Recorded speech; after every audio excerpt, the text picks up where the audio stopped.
श्री गणेशाय नमः. श्री सरस्वत्यै नमः. श्री गुरुभ्यो नमः. ओम नमो भगवते वासुदेवाय. ओम नमो भगवते वासुदेवाय.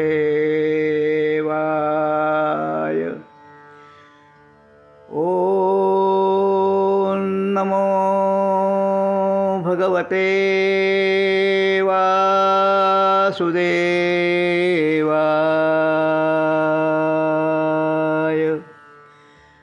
तं वेदशास्त्रपरिनिष्ठितशुद्धबुद्धिं चरमां वरं सुरमुनीन्द्रनुतं कवीन्द्रं कृष्णत्विषं कनकपिङ्गजटाकलापं व्यासं नमामि शिरसा तिलकं मुनीनां.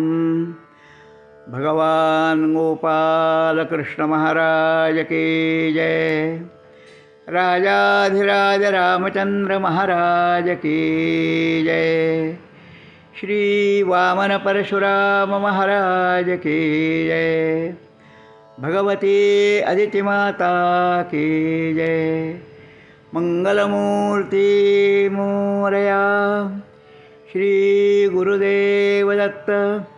श्री भगवान वाल्मीकि महाराज की जय.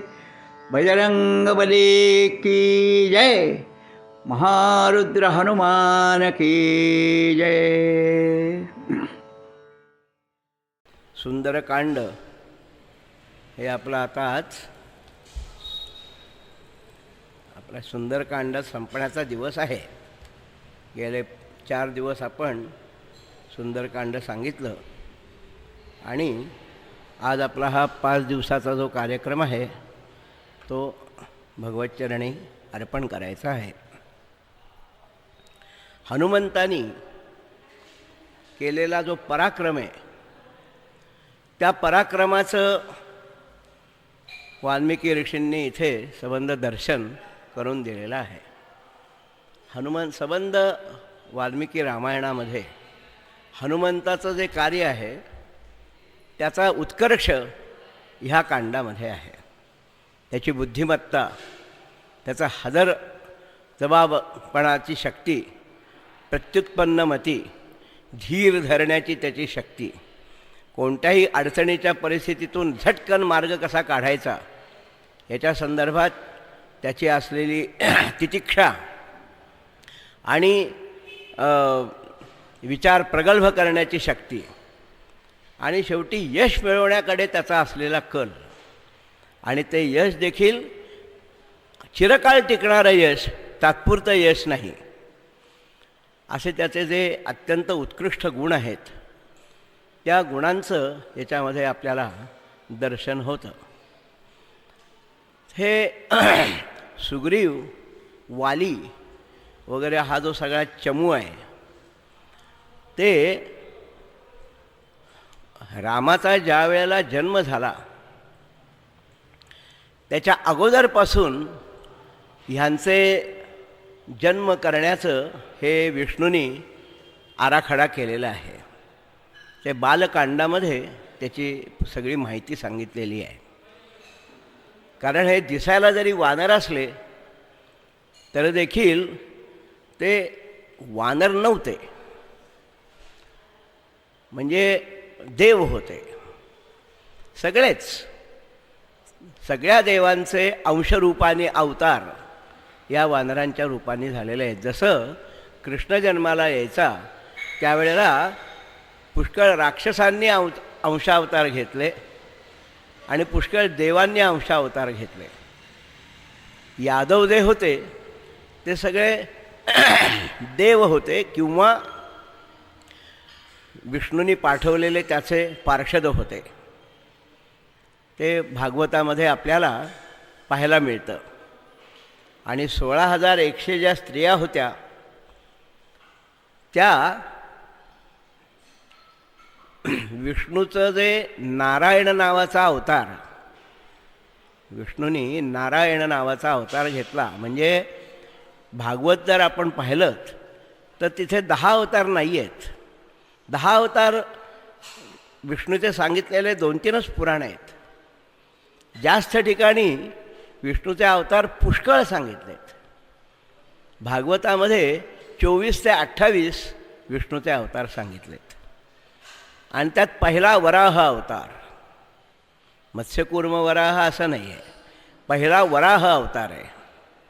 कारण वराह अवतार होण्याच्या अगोदर पृथ्वीच नव्हती. हे सगळे अवतार जे आहेत ना, तर ते पृथ्वीच्या संदर्भातले आहेत. वराह अवतारांनी काय केलं, पृथ्वी जी पाण्यामध्ये होती ती वर काढली. म्हणून भागवतात तुम्हाला पहिला अवतार हा वराह अवतार सापडेल. आणि हीच भागवताची जी दृष्टिकोन आहे जो, तोच अग्निपुराणात दिसेल, तोच वायुपुराणात दिसेल. वराह हा पहिला अवतार आहे. आणि त्याच्यानंतर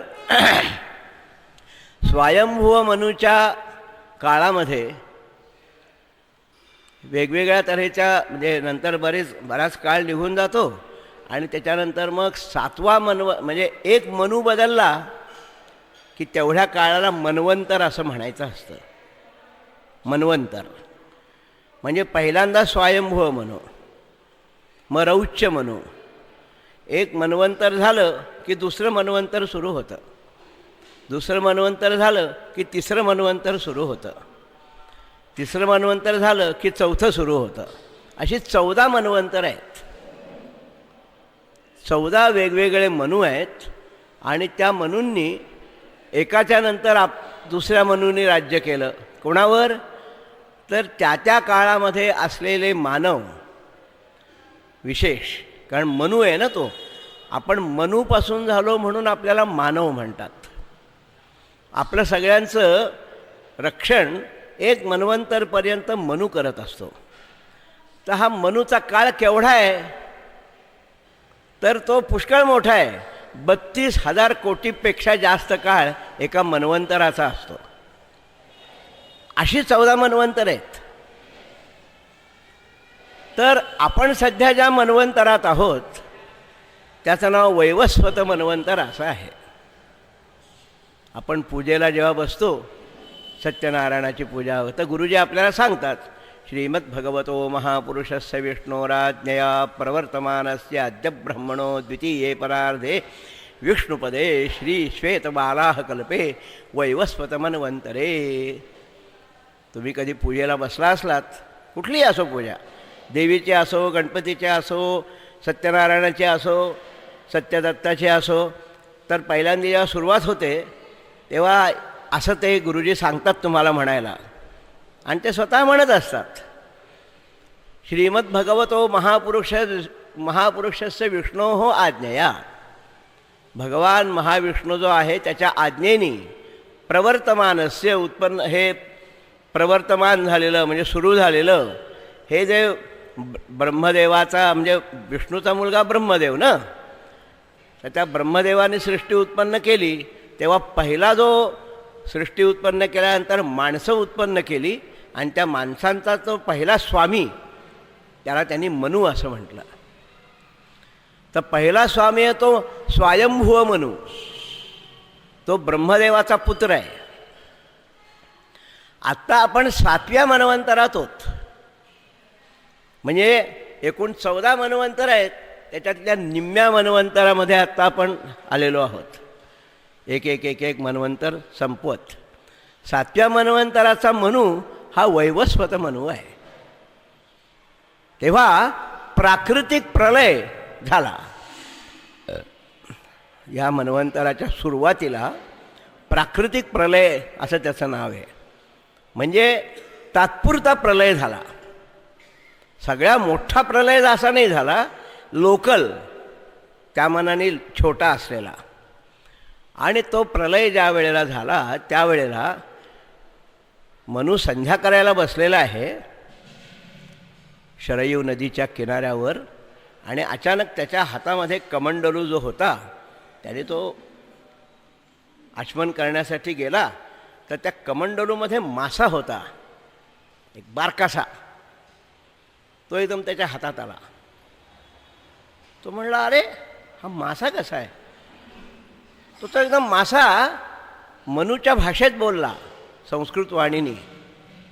तो म्हणाला की अरे बाबा रे, मी तुझ्या हातात मावत नाही आहे, मला तू मोठ्या पाण्याच्या कुठल्या तरी एखाद्या याच्यात टाकून दे. मग त्यांनी त्याला कमंडलूत ठेवलं. संध्या चालू होती ना, मग संध्या अर्घ्य झालं आणि इतक्यात तो मासा एकदम मोठा झाला. तो म्हणला की मी याच्यात मावत नाही आहे. मग मनूने तिथे एक नदीच्या किनाऱ्यावर एक असं पुष्करणीसारखं होतं, त्याच्यात त्याला ठेवला, कारण संध्या व्हायची होती. संध्याला बसला. संध्या होईपर्यंत तो मासा त्या पुष्करणीला भरून गेला.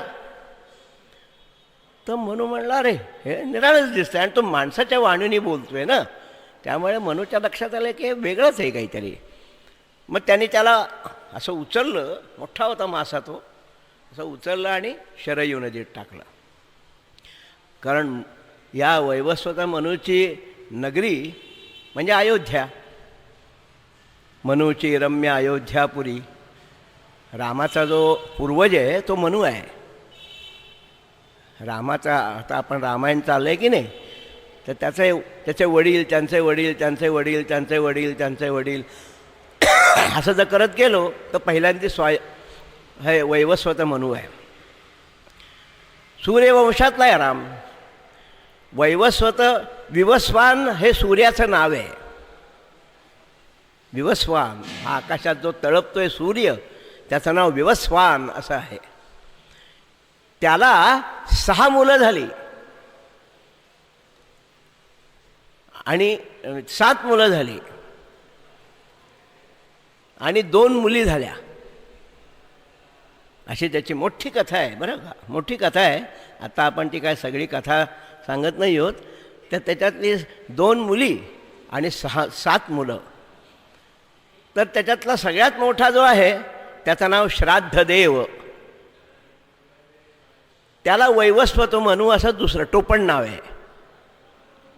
तो श्राद्धदेव सगळ्यात मोठा. त्याच्यानंतरचा यम, आपल्याला सगळ्यांना भेटणारच आहे तो. यमालाच भेटत नाही असं कोणी नाही. तो दुसरा आहे तो यम. तिसरी मुलगी आहे, तिचं नाव यमी. आणि ती जी यमी आहे तीच लोकांच्या कल्याणासाठी यमुना नदीहून वाहते. जनकल्याणार्थ तिने अवतार घेतला आहे, तो यमुना नदीचा घेतला आहे. चौथा जो आहे तो सावर्णी नावाचा मनू आहे. पुढच्या हे मन्वंतर संपलं की त्याच्यानंतर जे मन्वंतर येणार आहे त्याचा जो मनू आहे त्याचं नाव सावर्णी. सावर्णी, सावर्णी त्याचा तो अधिपती आहे. तर तो आत्ता पश्चिम समुद्रावरती तपश्चर्या करत बसलेला आहे, पश्चिम सागरावर. हे सगळं वाल्मिकी रामायणातलं सांगतोय बरं का मी. वाल्मिकी रामायणात पुष्कळ प्रगल्भपणे ह्या गोष्टी सांगितलेल्या आहेत. मग त्याच्यानंतर त्याला जो मुलगा झाला त्याचं नाव शनैश्चर.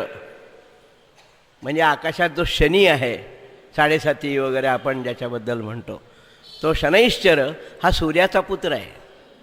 रविपुत्रम यमाग्रजम छाया मार्तंड संभूतम तन्नमामी शनैश्चरम. म्हणजे त्याच्या मार्तंड म्हणजे सूर्य. सूर्य आणि त्याच्या पत्नीचं नाव छाया, त्यांचा मुलगा शनैश्चर.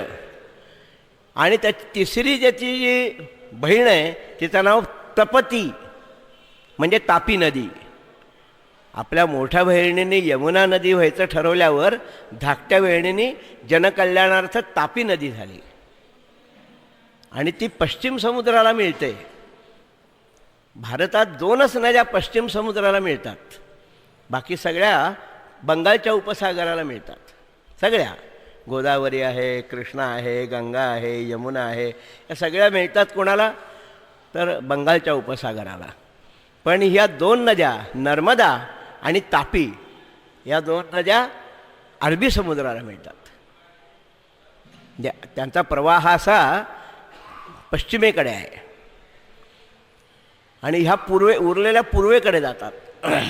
तर अशी ही तापी नदी, तिचं नाव मूळ तपती असं नाव आहे. म्हणजे ही पहिली 3 मुलं, मग ही पुढची 3 मुलं. त्याच्यानंतर अश्विनी कुमार, म्हणजे जे देवांचे वैद्य आहेत, देवांचे वैद्य, देवांना ज्यांनी औषधं देतात, मोडले तोडले तर त्यांना अवयव लावायचे, पुष्कळ मोठं सामर्थ्य आहे. तर ते अश्विनी कुमार, त्यांची नावं नासत्य आणि दस्र असे आहेत 2 नावं. नासत्य आणि दस्र, ते 2 भाऊ आहेत, जुळे भाऊ आहेत. नासत्य आणि दस्र म्हणजे श्राद्धदेव, यमी, नंतर सावर्णी, त्याच्यानंतर शनैश्चर, तपती, ही 6 झाली. आणि नासत्य आणि दस्र हे 2 मुलं. आणि त्याच्यानंतर रेवंत नावाचा मुलगा. एवढी म्हणजे 7 मुलं आणि 2 मुली, असा सूर्याचा प्रचंड अत्यंत सगळे देव आहेत त्याची मुलं, म्हणजे सूर्याची मुलं. त्या कुळात रामाचा जन्म आहे. तर त्याच्या संदर्भातला आपण हा मत्स्य अवतार सांगतोय. मग तर काय झालं, मनूनी तो वाढल्यानंतर त्याला शरयू नदीत टाकलं. मग तर शरयू नदी पुढे गंगेला मिळाली. त्याच्यातून तो मासा समुद्रात गेला आणि गेले काही दिवस गेले. आणि मग त्या माशानी मनूच्या स्वप्नात आला. तर त्यांनी ओळखलं, अरे हा लहानपणी माझ्याच कमंडलूत आला होता. त्यांनी सांगितलं, बाबा रे, मोठा प्राकृतिक प्रलय होणार आहे, म्हणजे सगळी पृथ्वी, ही बरीचशी पृथ्वी पाण्यात बुडणार आहे. तर तू काय कर, एक मोठं जहाज तयार कर. मोठं जहाज, केवढं मोठं, तर परभणीपेक्षा मोठं, विदर्भा एवढं मोठं, मराठवाड्या एवढं मोठं, असं मोठं जहाज कर. आणि मी समुद्रकिनाऱ्यावरती तू सगळे प्राणी, सगळी झाडं अशी त्या जहाजात ठेवून द्या. मग हे ससा आहे, हत्ती आहे, मासा आहे, देवमासा आहे, माणसं आहेत, नंतर वाघ आहेत, सिंह आहेत, जे प्राणी आणि वनस्पती सगळ्या, वड आहे, तुळशी आहे, ते काय, तर त्या जहाजात तू ठेव. आणि मी तिथे आलो की मला शिंग असेल मुखापाशी, त्या शिंगाला ते जहाज बांध. मग तुम्हाला मी वाचवीन. प्रलय चालू असेपर्यंत पाण्यामध्ये हिंडायचं, ते मी हिंडेन. तुम्हाला वाचवण्याची जबाबदारी माझ्यावर आहे. जहाज मी बुडून देणार नाही. आणि मग एकदा तुम्ही प्रलय उतरला की पुन्हा जहाज पहिल्या जागेवर येईल. मग तुम्ही पुन्हा सगळी सृष्टी उत्पन्न करा. म्हणून सगळ्याच्या स्पेसीज त्याच्यात ठेवून द्या. त्याप्रमाणे मनूनी केलं. आणि अशा रीतीने आपण सगळे प्रलयातून वाचून आलेले लोक आहोत. रगा प्रलय वाचून मग आपले पूर्वज असे पुढे गेले. असा हा जो वैवस्वत मनू, ती सगळी भागवतात गोष्ट आहे बरं का. भागवत तुम्ही वाचलं की त्याच्यात तुम्हाला ही गोष्ट सापडेल. आणि आश्चर्याची गोष्ट अशी आहे की हीच गोष्ट नाव बदलून बायबलमध्ये आहे. बायबल जे आहे, ओल्ड टेस्टामेंट, बायबलला 2 भाग आहेत. एक नवीन न्यू टेस्टामेंट आणि एक जुनं 3000 वर्षापूर्वीचं जे बायबल आहे. मूळ त्याचं नाव बायबल जे आहे ते धर्मग्रंथ असा त्याचा अर्थ आहे. ते 3000 वर्षापूर्वीचा आहे ग्रंथ तो. आणि तो त्याला ओल्ड टेस्टामेंट असं म्हणतात. आणि जे नंतरचं आहे त्याला न्यू टेस्टामेंट असं म्हणतात. तर ते जे ओल्ड टेस्टामेंट आहे त्याच्यात हीच गोष्ट जशांच्या तशी, फक्त मनूच्या ऐवजी त्यांनी नोव्हा असं नाव आहे, नोव्हा.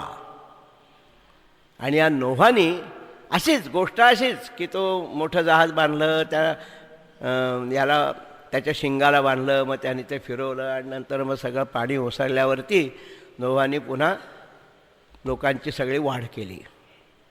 आपल्याकडे ती गोष्ट मनू याच्या नावाने आहे. तर अशा तऱ्हेने ही गोष्ट युनिव्हर्सल आहे. म्हणजे त्याची सत्यतेची खात्री ही आपली वाढते की सगळ्या समाजामध्ये ही गोष्ट आहे. ख्रिश्चन लोक मानतात, हिंदू तर मानतातच मानतात. ख्रिश्चन मानतात त्यामुळे मुसलमान मानतात. आपल्याला माहीत नसतं मुसलमान आणि ख्रिश्चन यांचा मूळ धर्म एकच आहे. मुसलमान आणि ख्रिश्चन यांचा मूळ धर्म आहे तो ओल्ड टेस्टामेंटने सांगितलेला धर्म, हा त्यांचा धर्म आहे. ओल्ड टेस्टामेंटने म्हणजे जुनं बायबल, ज्याच्यात ही नोव्हाची गोष्ट आहे, त्यांचा आणि मुसलमानांचा मूळ धर्म पहिला आहे. त्याच्यानंतर मग ते जे लोक होते ज्यू म्हणजे यहुदी वगैरे आपण म्हणतो, त्यांचा तो ओल्ड टेस्टामेंट आहे. त्याच्यामध्ये 2000 वर्षापूर्वी येशू ख्रिस्ताचा जन्म झाला आणि त्यांनी जे स्वतःचे विचार सांगितले आणि ते न्यू टेस्टामेंटमध्ये लिहिलेले आहेत. आणि त्याचाच फक्त सांगणं मानणारे जे लोक आहेत त्यांना ख्रिश्चन म्हणतात. अगोदरचे आहेत ते यहुदी आहेत, ज्यू आहेत, ते जुने आहेत, ते खूप 6-7 हजार वर्षापूर्वीचे आहेत. त्यांच्याच कुळामध्ये म्हणजे येशू ख्रिस्त हा ज्यूच आहे. परंतु त्याने एक असा धर्म जो सांगितला, जास्त लोकांची श्रद्धा त्याच्यावर बसली म्हणून त्यांनी त्याचं नाव येशू ख्रिस्त असं होतं, म्हणून त्यांनी ख्रिस्ती धर्म असं त्याचं नाव केलं. ते मुळात आहेत ते सगळे इथलेच आहेत. मग नंतर 600 वर्ष गेली आणि त्याच्यानंतर या इथे मिडीसमध्ये मोहम्मद पैगंबर जन्माला आले आणि त्यांनी त्या धर्माचे होते, पण त्याने एक स्वतःचा कुराण तयार केला आणि कुराणामध्ये बायबलमधल्या गोष्टी आहेतच. मूळ जे आहे ना ते ख्रिश्चन धर्मातही आहे आणि कुराणातही आहे. तुम्ही कुराण वाचला तर त्याच्यातही ही नोव्हाची गोष्ट आहे, कारण ते त्यांच्या पूर्वजांची गोष्ट आहे.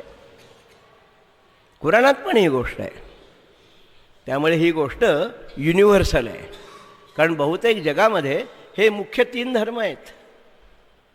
हिंदू धर्म आहे, कारण आपल्या लोकसंख्या खूप आहे ना आपल्या बाकी जग जरी मोठं असलं तरी आपली लोकसंख्या पुष्कळ आहे.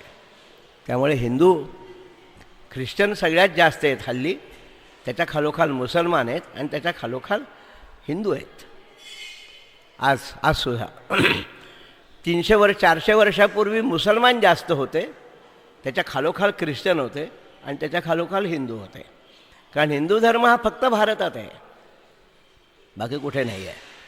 आणि कारण आपल्या धर्मामध्ये दुसऱ्याच्या माणसाला आपल्याच कन्व्हर्शन हे नाही आहे. बळजुबरीने हिंदू कोणी करत नाही कोणाला, तसा आपला धर्मच नाही आहे. तुमच्या धर्माप्रमाणे वागा, त्यात तुमचं कल्याण आहे असं आपण मानतो. भांडाभांडीचा प्रश्नच नाही. तुझा धर्म काय आहे? बौद्ध, तू बौद्धाप्रमाणे वाग. तुझा धर्म काय आहे? मुसलमान, तू मुसलमानाप्रमाणे वाग. आपला धर्म मुळातच सेक्युलर आहे.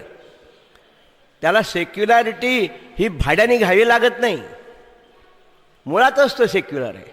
कारण आपल्याकडे दुसऱ्या धर्माच्या माणसाला हिंदू करून घ्या ही रीतच नाही आहे. आपल्याकडे तसं प्रोसिजरच नाही आहे. ज्या हल्ली केल्यात त्या लोकांनी बळजुबरी केल्यात. आपल्या धर्मात तशी सोय नाही आहे की दुसऱ्या धर्माच्या माणसाला आपल्या धर्मात घ्यायचं असं. उलट विरोध आहे त्याला.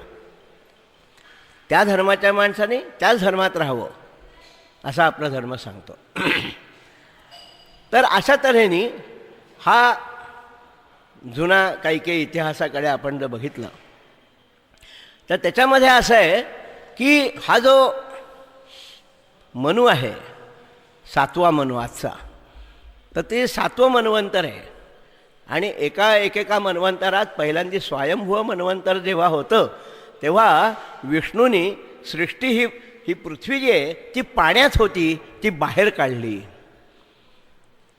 ते काढण्यासाठी त्याने जो अवतार घेतला तो पहिला अवतार, आणि तो वराह अवतार आहे. असं आहे. मग त्याच्यानंतर त्यांनी बरेच अवतार घेतले. कपिलांचा अवतार घेतला, यज्ञेश्वराचा अवतार घेतला, सनक सनंदना हा त्यांचा अवतार आहे. असे होत होत होत होत पृथ्वीराजाचा अवतार घेतला, ऋषभदेवाचा अवतार घेतला, अशी भागवतात यादी आहे. आणि मग पुढे वामन अवतार म्हणजे नृसिंह अवतार, वामन अवतार असे झाले. म्हणून तिथे 24 ते 28 अवतार सांगितलेले आहेत विष्णूचे. त्याच्यात हा रामाचा अवतार आहे. आणि रामाने देखील स्वतः जन्माला येत असताना आपलं कार्य यशस्वी रीतीने पार पडावं म्हणून आपले पूर्वीचे म्हणजे स्वर्गातले देव वगैरे ते जन्माला घातले होते. त्याच्यातला वृक्ष नावाचा एक वानर होता. वृक्ष, त्या वानराला असा शाप होता, एका ऋषींनी दिला होता. त्यांनी काही त्रास दिला त्या ऋषींना म्हणून की तू एक वर्ष बाई होशील, 1 वर्ष पुरुष होशील, असा त्याला. मग तो जेव्हा स्त्री होता तो वृक्ष वानर, अत्यंत देखणा अशी ती स्त्री, अशी अत्यंत देखणी होती. तिचे लांब सडक केस ते इंद्राने बघितले आणि त्या केसावरती तो भाळला आणि त्याने तिच्याशी समागम केला. त्याच्यातून जो पुत्र उत्पन्न झाला तो वाली आहे. वाली म्हणजे नंतर गेले काही दिवस आणि तिचा गळा अतिशय सुंदर होता. 1 वर्ष आड आहे ना, मग पुन्हा गेली काही 2-3 वर्ष 4 वर्ष. त्याच्या गळ्यावरती सूर्य लट्टू झाला. त्याने लगेच त्यांना देवतांनी स्पर्श केला की हे संतती होते. त्यांना आपल्यासारखा समागम नाही करावा लागत. त्याने सूर्याने तिला स्पर्श केला आणि तिला जो झाला तो सुग्रीव झाला. म्हणजे वाली हा इंद्रपुत्र आहे आणि सूर्याचा पुत्र म्हणजे हा सुग्रीव आहे. तिकडे जसं उलटं होतं, इंद्रपुत्र अर्जुन होता, सूर्यपुत्र कर्ण आहे. आता इथे उलटं आहे. सूर्यपुत्र उलटं कोणत्या अर्थाने म्हणतोय मी, जो रामाचा मित्र तो सूर्यपुत्र आहे आणि रामाने ज्याला मारलं तो वाली आहे, तो इंद्रपुत्र आहे. आणि इथे त्यांनी जणू काही इंद्राने म्हटलं असेल, नाही आम्हाला असं चालणार, आम्हाला दुसरं पाहिजे. मग पुढे पांडवांच्या अवतारामध्ये इंद्रपुत्र आहे तो अर्जुन आहे, सूर्यपुत्र आहे तो त्याचा शत्रू कर्ण आहे. दोन्ही भाऊच आहेत पण ते असेच. अशी अदलाबदल तिथे आहे. मग नील नावाचा वानर होता तो अग्नीचा आहे. नल नावाचा जो वानर आहे तो विश्वकर्म्याचा मुलगा आहे. त्याच्यानंतर जांबुवान जो आहे, जांबुवान तो ब्रह्मदेवाचाच आहे साक्षात. म्हणून आधी महाभारत रामायणाच्या बालकांडात कुठला वानर कोण आहे यांची मोठी यादी आहे. आणि त्यात वायूचा मुलगा कोण आहे तर तो हनुमान आहे. असे हे सगळे देवपुत्र आहेत.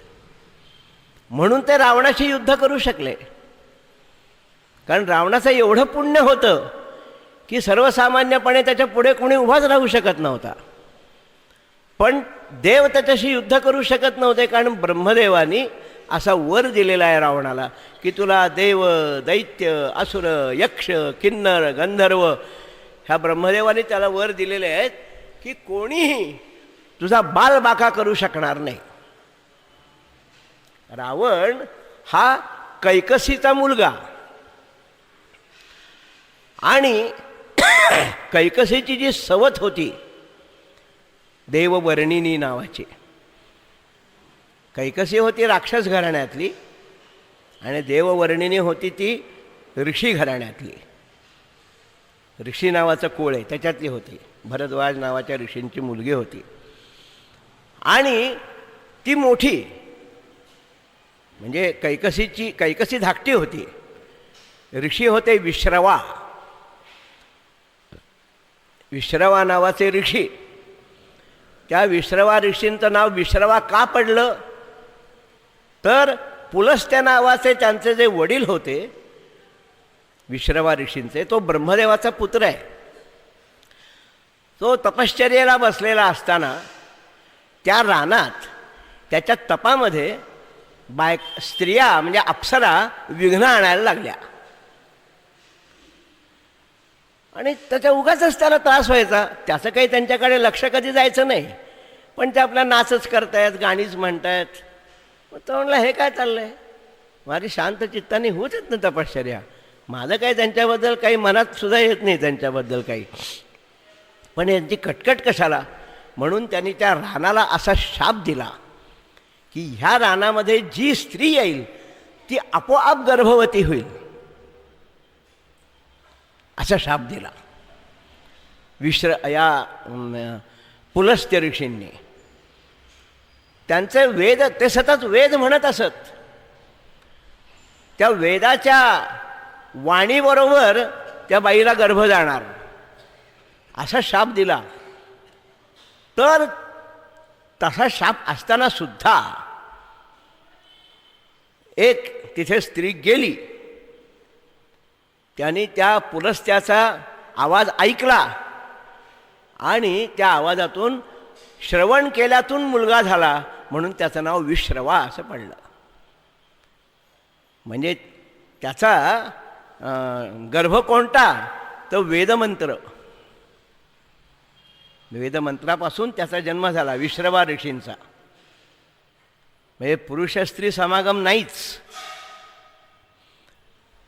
तो जो विश्रवा नावाचे ऋषी आहेत ते महापुण्यवान आहेत, महापुण्यवान आहेत. ब्रह्मदेवानी त्यांना लंका नगरी ही मोठ्या आनंदाने दिली, ती मोकळी होती. ते म्हणाला की ह्या नगरीमध्ये तुझं आनंदाने तू तिथे राहा आणि तपश्चर्या कर. म्हणून ती विश्रवा ऋषींकडे आली. आता पुढे काय झालं की या विश्रवा ऋषींची जी देववर्णिनी नावाची जी पहिली बायको, तिला कुबेर नावाचा मुलगा झाला. बरं, तो कुबेर अतिशय सात्विक, अतिशय धार्मिक, बालपणापासून त्याला तपश्चर्येची आवड, योगयागाची आवड असा होता. त्यामुळे उपनयन झालं, त्यांनी वडिलांप्रमाणेच तपश्चर्येचा मार्ग घेतला. तो तप करायला गेला आणि दीर्घ तपश्चर्या केल्यानंतर ब्रह्मदेव प्रगट झाला आणि तो म्हणाला की केवढा तू निरलसपणाने आणि कोणतीही वांछा न बाळगता मनात मला अमुक पाहिजे म्हणून तप नाही, ब्राह्मणाचं काम आहे तप करायचं म्हणून तू तप करतोयस. कारण त्यांनी काही मागितलंच नाही. ब्रह्मदेव प्रगट झाल्यावर तो म्हणला मला तुझी भक्ती राहू दे बस, बाकी काही नको. तर ब्रह्मदेव म्हणला पण मला तू पाहिजेस.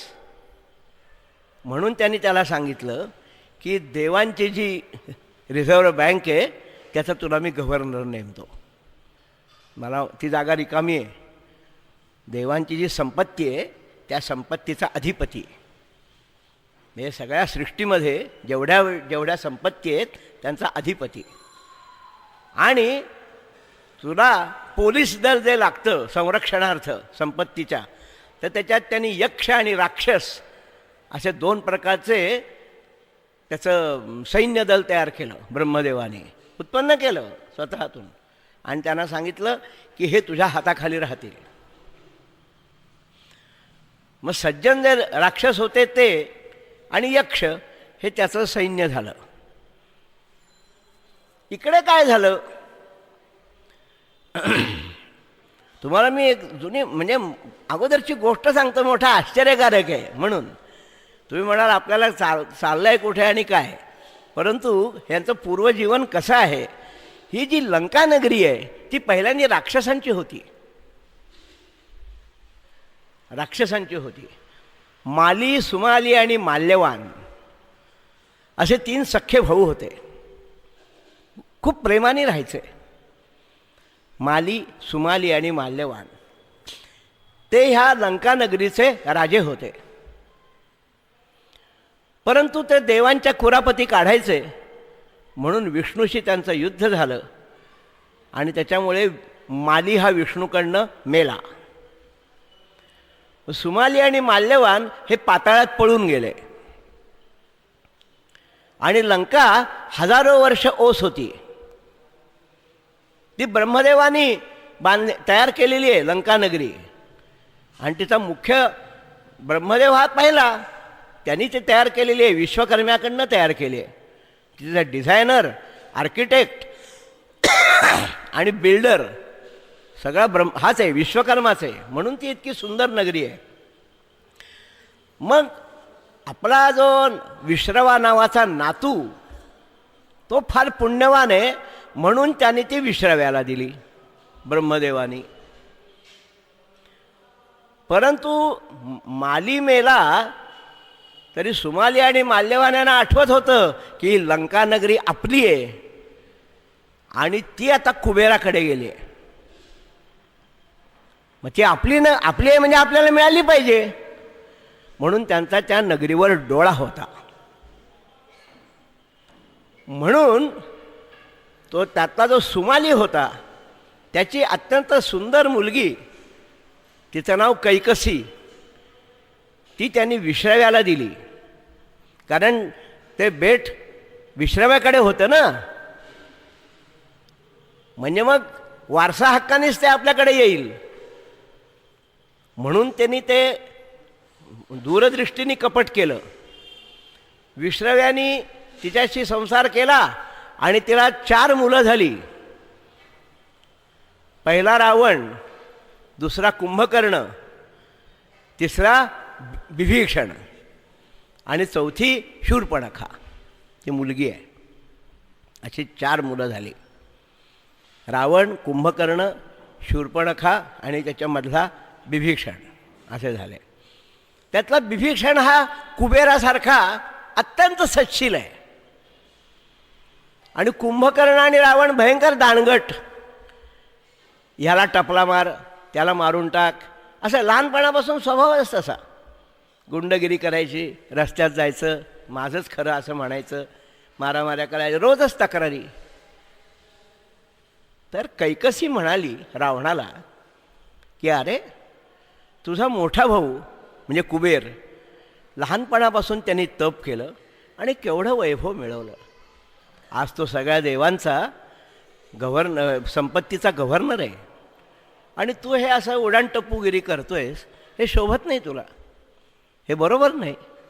मला तोंड खाली घालावं लागतं की माझा सावत्र मुलगा हा पुष्पक विमानातून येतो आणि माझ्या मुलांकडे सारख्या तक्रारी त्यांच्या बाबतीत की त्याने असंच केलं, त्यालाच असं केलं, ह्यालाच असं केलं, या मुलीकडे वाकड्या डोळ्याने बघितलं, हे असलं चाललं आहे.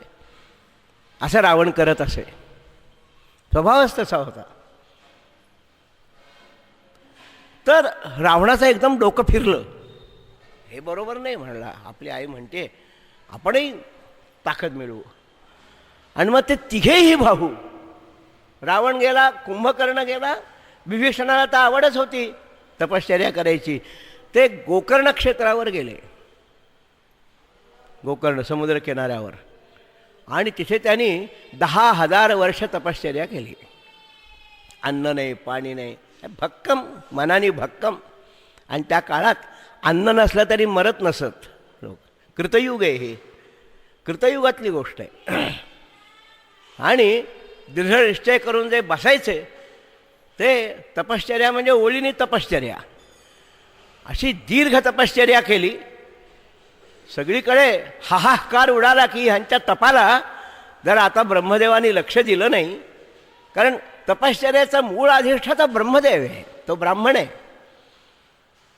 तर सगळे देव ब्रह्मदेवाकडे गेले आणि म्हणाले की ह्याचं तप वाढत गेलं तर एवढं उष्णता तयार झाली त्या तपामुळे की जळायला लागेल जग. मग ब्रह्मदेव रावणापुढे उभे राहिले आणि रावण असा कृश झालेला, थरथरच्या हाताने तो उभा राहिला.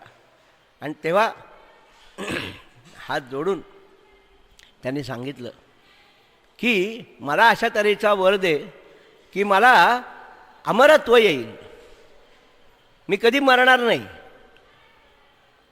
तर ब्रह्मदेव म्हणला की बाबा रे, अरे मी देखील मरणार आहे. बरं, 100 कल्प झाली की माझा मृत्यू होतो, मी काय कायम टिकणारा नाही आहे, माझ्या जागेवर दुसरा ब्रह्मदेव येईल एवढंच. काही काळ गेला की मग मी नाहीसा होतो. तर मी तुला मुक्त कसं करणार. मग तो म्हणला ठीक आहे, मग मला देवांकडनं मृत्यू नको, दैत्यांकडनं मृत्यू नको, असुरांकडनं मृत्यू नको, त्याच्यानंतर गरुडाकडनं मृत्यू नको, नागांकडनं मृत्यू नको, म्हणजे वासुकी वगैरे मोठे मोठे जहाल आहेत त्यांच्याकडनं मृत्यू नको. अशी मोठी यादी घेतली. त्यात माणूस नाही घेतलं नाव, वानर माणूस हे नाही घेतलं. कारण तो म्हणला माणसं मला काय करणार आहेत, मी केवढा बलाढ्य आहे आणि माणसांचं काही मेकडं आहेत माझ्या पुढे, ते काय करणार आहेत माझं, अशी त्याच्या मनामध्ये रुबाब होता. आणि त्यामुळे ब्रह्मदेव म्हणला तू नावं घे, मी तथाच तू म्हणणार. कारण मी वकिली पाण्याने बरोबर असा कोणीतरी उत्पन्न करीन की ह्याच्यातून त्याला फट मिळेल. त्याने माणसाचं नाव घेतलं नाही, कारण त्याचा दर्प होता. मग अशा रीतीने त्याला तो वर मिळाला आणि म्हणून तो देव जिंकू शकला.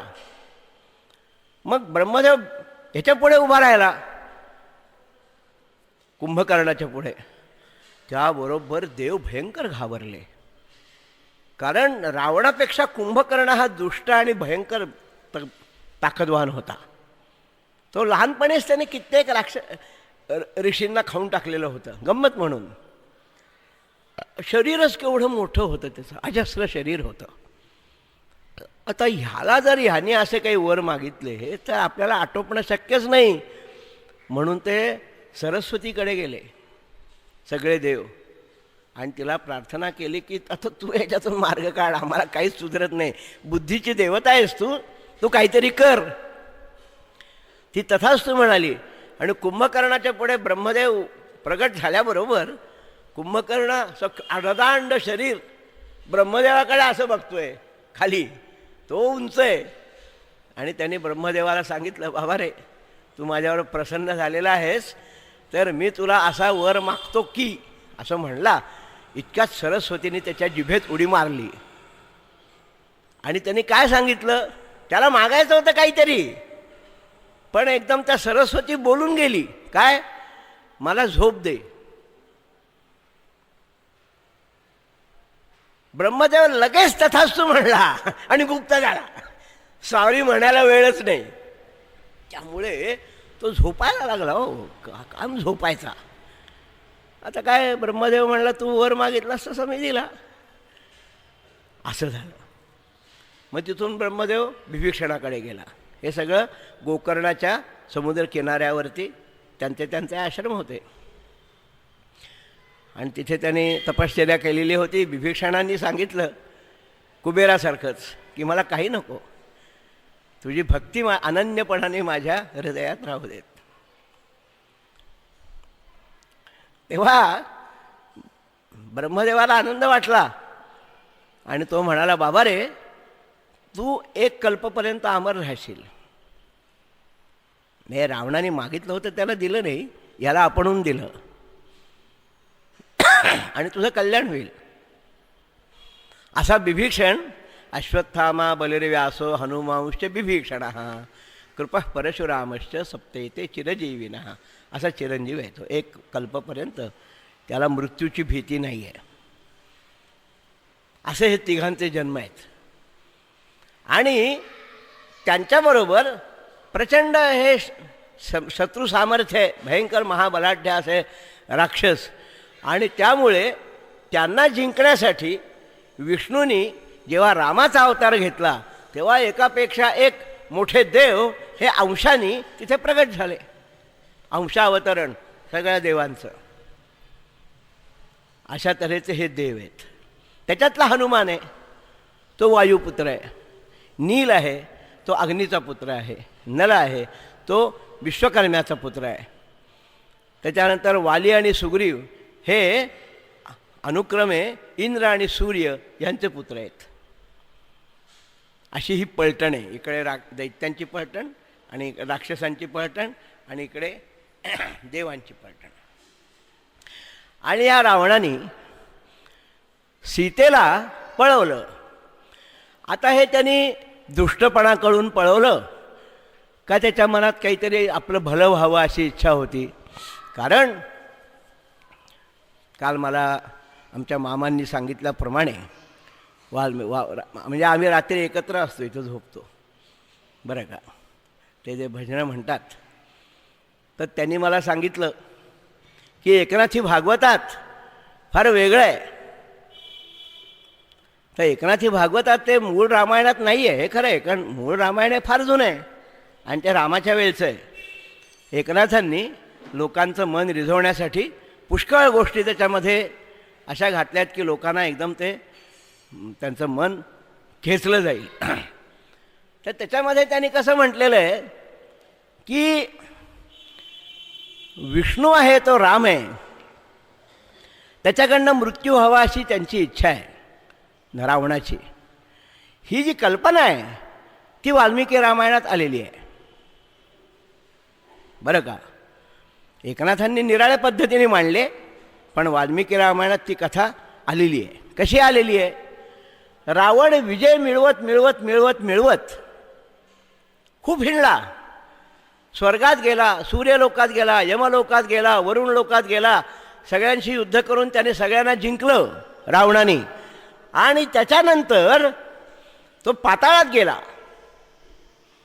पाताळात गेल्यानंतर तो बळीकडे गेला. बळी हा पाताळात राहतो, सुतल लोकात राहतो. बळी हा सुतल लोकात राहतो. त्याच्याकडे गेला. त्याच्या दरवाजात एक महाविलक्षण असा प्राणी दिसला त्याला, 2 पायाचाच. पण त्याच्याकडे बघताना रावणाचे डोळे दिपले.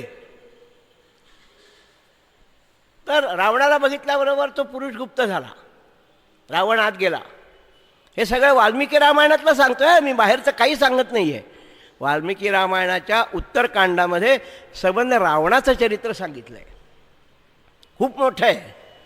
रावणाचं चरित्र अगस्त्य ऋषींनी रामाला सांगितलं आणि ते खूप मोठं आहे. त्यामुळे वाल्मिकी रामायण हा कंप्लीट ग्रंथ आहे. त्याच्यात रावणाचं चरित्र, इंद्रजिताचं चरित्र, रामाचं चरित्र सगळं, म्हणजे दुसरीकडे जावं लागत नाही तुम्हाला. तर तो काय झालं की तो ह्याच्याकडे गेला बळीकडे.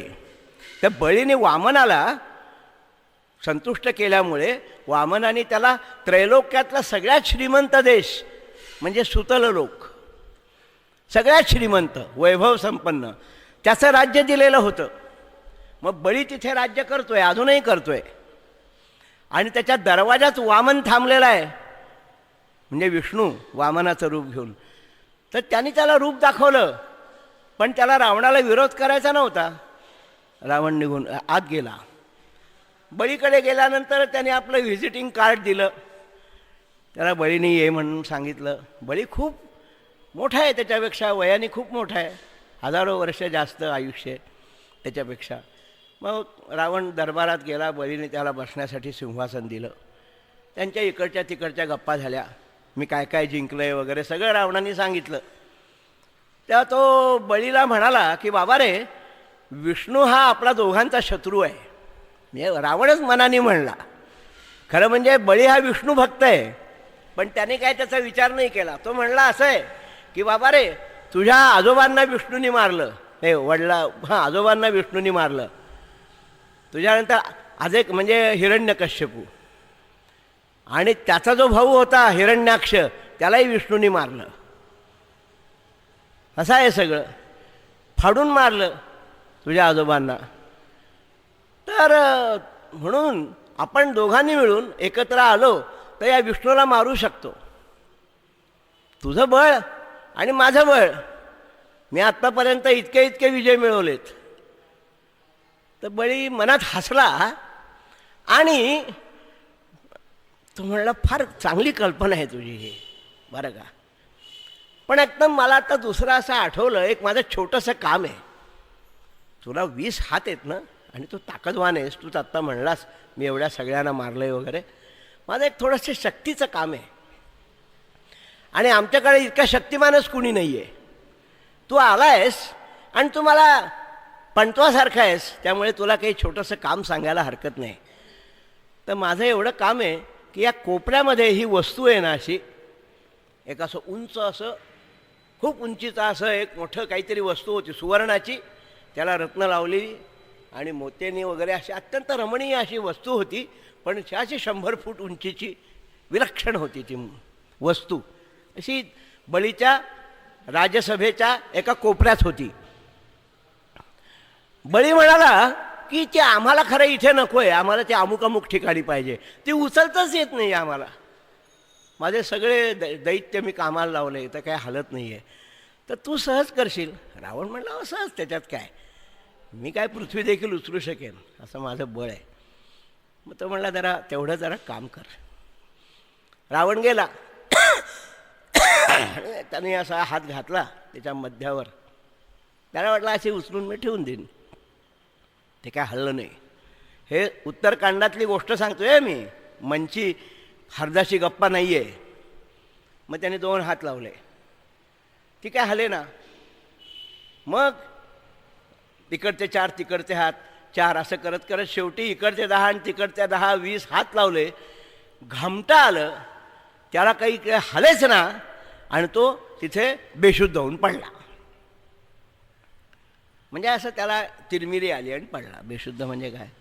मग उठला, त्याला सरबत बिरबत दिलं बळीने, बस म्हणला. मग रावणाच्या लक्षात आलं की ह्याला काहीतरी सांगायचं आहे. मग तो म्हणाला की बाबा काय म्हणजे तुम्हाला काय नाही, मी हारलो म्हणला. तर तो म्हणला, ही जी वस्तू आहे ना, ती हिरण्यकश्यपू माझे जे आजोबा, कारण हिरण्यकश्यपूचा मुलगा प्रल्हाद, प्रल्हादाचा मुलगा विरोचन आणि विरोचनाचा मुलगा बळी, म्हणजे त्याचे ते खापर पंजोबा आहेत. त्याचे वडील विरोचन बळीचे, त्या विरोचनाचे वडील प्रल्हाद आणि प्रल्हादाचा मुलगा म्हणजे तो पणजोबा आहे. तर मग आमच्या पणजोबांच्या कानातलं हे कुंडल आहे म्हणला. तुला जे म्हणायचं आहे विष्णूला मारायचं, माझ्या पणजोबांचा तोंड केवढा असेल याचा विचार करा. त्याच्या कानातलं कुंडल आहे हे, असं एक कुंडल आहे, ते आम्हाला हलवता येत नाही आहे. त्याला त्या नरसिंहानी त्या खांबातून, कुठे आहे तुझा तो देव म्हटल्यानंतर खांब फोडून तो बाहेर आला, तो नृसिंह. आणि एखाद्या मांजराने उंदराला जसं फरफटत न्यावं, तसं त्या माझ्या पंडोबाला की ज्याचं कुंडल तुला हलवता येत नाही आहे, त्याला असं मांजराने उंदराला धरावं तसं धरून उंबरठ्यात नेलं. संध्याकाळच्या वेळेला 2 मांड्यांवर असं ठेवलं आणि वर्तमानपत्राचा कागद फाडावा तसं त्याचं हिरण्यकश्यपूचं शरीर हे वज्रासारखं होतं. बरं, तो सोन्यासारखाच हिरण्य नाव आहे ना, त्याचं शरीर जे आहे ना ते सुवर्णाचं शरीर आहे आणि पोट सगळं शरीर वज्रासारखं होतं. त्याला त्याने असं फाडलं. त्याला मारण्याच्या तू गोष्टी करतोयस, विचार कर, तू काय तुझ्या डोक्यात येते. रावण गप्प बसला आणि तो तिथून निघून गेला. पण त्याच्या मनात ठुसठुस कायम होती. पुढे तो जेव्हा गेला तेव्हा त्याला पाताळातली गोष्ट सांगतोय मी. पुढे तो ज्या वेळेला गेला त्यावेळेला तिथे एक प्रचंड अशा तऱ्हेचं विवर दिसलं, गुहा. त्या विवरातून तो आत गेला. रावण, त्याला जिंकायची खाज होती ना, त्याला कोणाला मारू असं सारखं होत असे. आत गेला. आत गेल्यानंतर एक दिव्य पुरुष त्याला दिसला, दिव्य पुरुष. आणि त्याच्या भोवती हजारो स्त्रिया. बरं, त्याने असं लिहिलंय की रागातले स्वर, विविध संगीतातले सगळे स्वर तर स्त्रियांची रूपं घेऊन त्याची आळवणी करत होत्या. आणि तो निवांत बसला होता. रावणाला बघितल्यावर तो गुप्त झाला. रावण म्हणला, अरे हा कोणीतरी असाच दिसतोय बलाढ्य, चांगलं आपली मारामारी होईल चांगली. म्हणून तो त्याला शोधण्यासाठी त्या विवरातून इकडे तिकडे तिकडे तिकडे तिकडे हिंडला. तास 2 तास हिंडला, त्याला तो पुरुष काही दिसला नाही. रावण म्हणला गेला पळून, काय झालं असेल ते. आणि म्हणून त्याने असं मागे बघितलं तर तो दिव्य पुरुष त्याच्या असा उभा होता. रावणाने त्याच्याकडे बघितलं आणि त्याची बोबडी वळली आणि त्याने नकळत आपले हात जोडले. तो म्हणला, अरे बाबा तुला काय हवंय? तेव्हा त्यांनी सांगितलं, मला तुझ्या हातून मृत्यू हवा आहे. हे उत्तरकांडामध्ये एक आश्चर्यकारक गोष्ट आहे. त्यांनी सांगितलं, मला तुझ्या हातून मरायचं आहे. तो पुरुष तथास्तु म्हणाला, गुप्त झाला. तो पुरुष म्हणजे विष्णूने घेतलेला कपिल ऋषींचा अवतार आहे. म्हणजे एका अर्थाने रावणाने विष्णूकडनं मृत्यू यावा ही अपेक्षाच केलेली होती. त्याला वरच मागितला होता. आता त्यांनी सीतेला जे पळवलं त्याच्यामागे कामवासना किती आहे आणि मृत्यू विष्णूकडनं यावा ही इच्छा किती आहे हे कळणं कठीण आहे. कारण वाल्मिकींनी या 2 गोष्टी सांगितल्या, पण त्यांचा इथे संदर्भ सांगितला नाही की रावणाने सीतेला का पळवलं. परंतु तो म्हणला, काही प्राण गेला तरी चालेल, म्हणजे मी वाटेल ते झालं तरी सीतेला सोडणार नाही. कदाचित त्याला हा विष्णू आहे असं कळल्यामुळे असं करत असेल. तो त्याचं युद्ध फार मोठं आहे बरं. राम रावणयोर युद्धम राम रावणयोरिव असं वर्णन आहे त्याचं. अशा तऱ्हेचं युद्ध वाल्मिकी ऋषी म्हणतात आजपर्यंत कधी झालं नाही आणि पुढे कधी होणार नाही. आकाश जसं आकाशासारखंच असतं, गगनं गगनाकारम सागरं सागरं यथा. गगन आकाशाला दुसरे उपमा नाही, सागराला दुसरी उपमा नाही. तसंच राम रावणयोर युद्धम राम रावणयोरिव. या युद्धाला दुसरी कसली उपासना ही नाही. म्हणजे नॉनस्टॉप 28 दिवस ते युद्ध चाललेलं होतं, अहोरात्र. मग रामाला रामाने त्याला मारलं, त्याच्यात यश आलं. अहो त्याचं मुंडकं कापलं तर दुसरं मुंडकं येत होतं. असं आहे रावणाचं. त्याचं मुंडी उडवली तर दुसरी मुंडी बाहेर यायची, ती उडवली तर तिसरी बाहेर यायची. असं वाल्मिकी रामायणात असं सांगितलंय. राम घाबरून गेला. तो म्हणला, हे काय चाललंय? 100 मुंडकी मी उडवली, अजून मुंडकी येतातच आहेत बाहेर. तेव्हा त्याला रथ दिला होता. इंद्राने आकाशातून रथ पाठवला होता. जमिनीवर राम उभा होता ना, किंवा कधी कधी हनुमंताच्या खांद्यावर बसायचा. तर इंद्राला देवांनी प्रेशराईज केलं की हे काय चालवलं आहे, तुझ्यासाठी राम जन्माला आला आहे आणि तू त्याला मदत काहीच करत नाहीस. असं देवांनी प्रेशर आणलं. मग इंद्राने आपला रथ आणि मातली नावाचा त्याचा जो सारथी त्यांना पाठवलं. त्या रथात बसलेला आहे राम आणि हे युद्ध चाललेलं आहे. इंद्राच्या रथात बसलेला आहे. तेव्हा मातलीने त्याला सांगितलं, हे प्रभो मी तुला काय सांगणार, परंतु युद्धामध्ये तुला जर सुचलं नसलं तर एवढंच मी सांगतो की त्याला ही विद्या जी आहे ती विद्या मुंडकं परत येण्याची आहे. परंतु ते जागा तू बदल आणि ब्रह्मास्त्राचा उपयोग कर. कारण रावणाला ब्रह्मास्त्रानेच फक्त मृत्यू येणार आहे, कारण तो ब्राह्मण आहे, ब्रह्मदेवाचा तो भक्त आहे. मग रामाने अगस्तींनी दिलेला बाण, अगस्ती ऋषींनी त्याला रावणाला मारण्यासाठी एक बाण दिलेला होता. तो बाण त्यांनी काढला, ब्रह्मास्त्राचं अभिमंत्रण केलं आणि रावणाच्या इथे न लावता गळ्याला त्याच्या बेंबीला तो त्यांनी वेध धरला आणि त्याच्या बेंबीत बाण घुसून रावण मेला. असं त्याचा शेवटचा मृत्यू आहे. पण त्याला इतक्या विद्या येत होत्या. इंद्रजित शूर खरा, पण रावणाकडे इन्फायनेटली मेनी विद्या होत्या. त्यामुळे त्याला मारणं सोपं नव्हतं.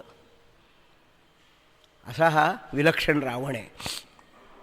त्याला हनुमंतांनी जरब बसवली, हे आपण ऐकलं. हनुमंतांनी जरब बसवली. रावण घाबरून गेलेला आहे, काय करायचं कळत नाही आहे. त्याची अत्यंत लाडकी, प्राणापेक्षा जास्त त्याने जिच्यावर प्रेम केलं अशी ही लंका धग धग धग धग जळते. आणि रत्नाचे कोशच्या कोश खाली ढासळत आहेत. वर लावलेले 10-10 मजली इमारती आणि त्याच्यावरती त्या अग्नीचं तेज, आणि ते असे दिसत आहेत विलक्षण रंगाचे. लोकांना सौंदर्य बघायला वेळ नाही आहे, सगळेजण वाचवा वाचवा म्हणून ओरडत आहेत. आणि हनुमंतांनी तिथून उड्डाण केलंय आणि तो वानरांपाशी आलाय. वाटेत आकाशातून जात असताना आकाश म्हणून एक जणू काही समुद्रच आहे असं त्याचं वर्णन आपण काल ऐकलं. आणि एक एक नक्षत्र ओलांडत ओलांडत मोठमोठ्यांदी गर्जना करत तो महावीर आकाशातून जो निघाला, तो सगळे ऋषी मुनी त्याचं कौतुक करतायत. त्याला नारदादिक ऋषी रस्त्यामध्ये त्याचे जय जयकार करतायत. आणि असं करता करता करता करता तो वानरांपाशी येऊन पोचला, हे आपण काल ऐकलं. आणि मग या वानरांनी त्याचा मोठा सत्कार केला. त्याच्या सगळेच वानर उपाशी होते, जेवलं कोणीच नव्हतं. हनुमान तर कष्ट करत होता, पण ह्यांना जेवण जाईल कसं? आपला जीवाचा जिवलग सीतेला शोधण्यासाठी गेलाय आणि त्याच्यावर आपले प्राण अवलंबून आहेत. जर आपण सीतेला न आणता गेलो तर आपली गर्दन ही उडवली जाणार आहे. त्यामुळे हा अत्यंत जिकिरीचा आणि रामाचं काम होणं आवश्यक आहे. असे सगळे त्यांच्या स्ट्रेन्स होते.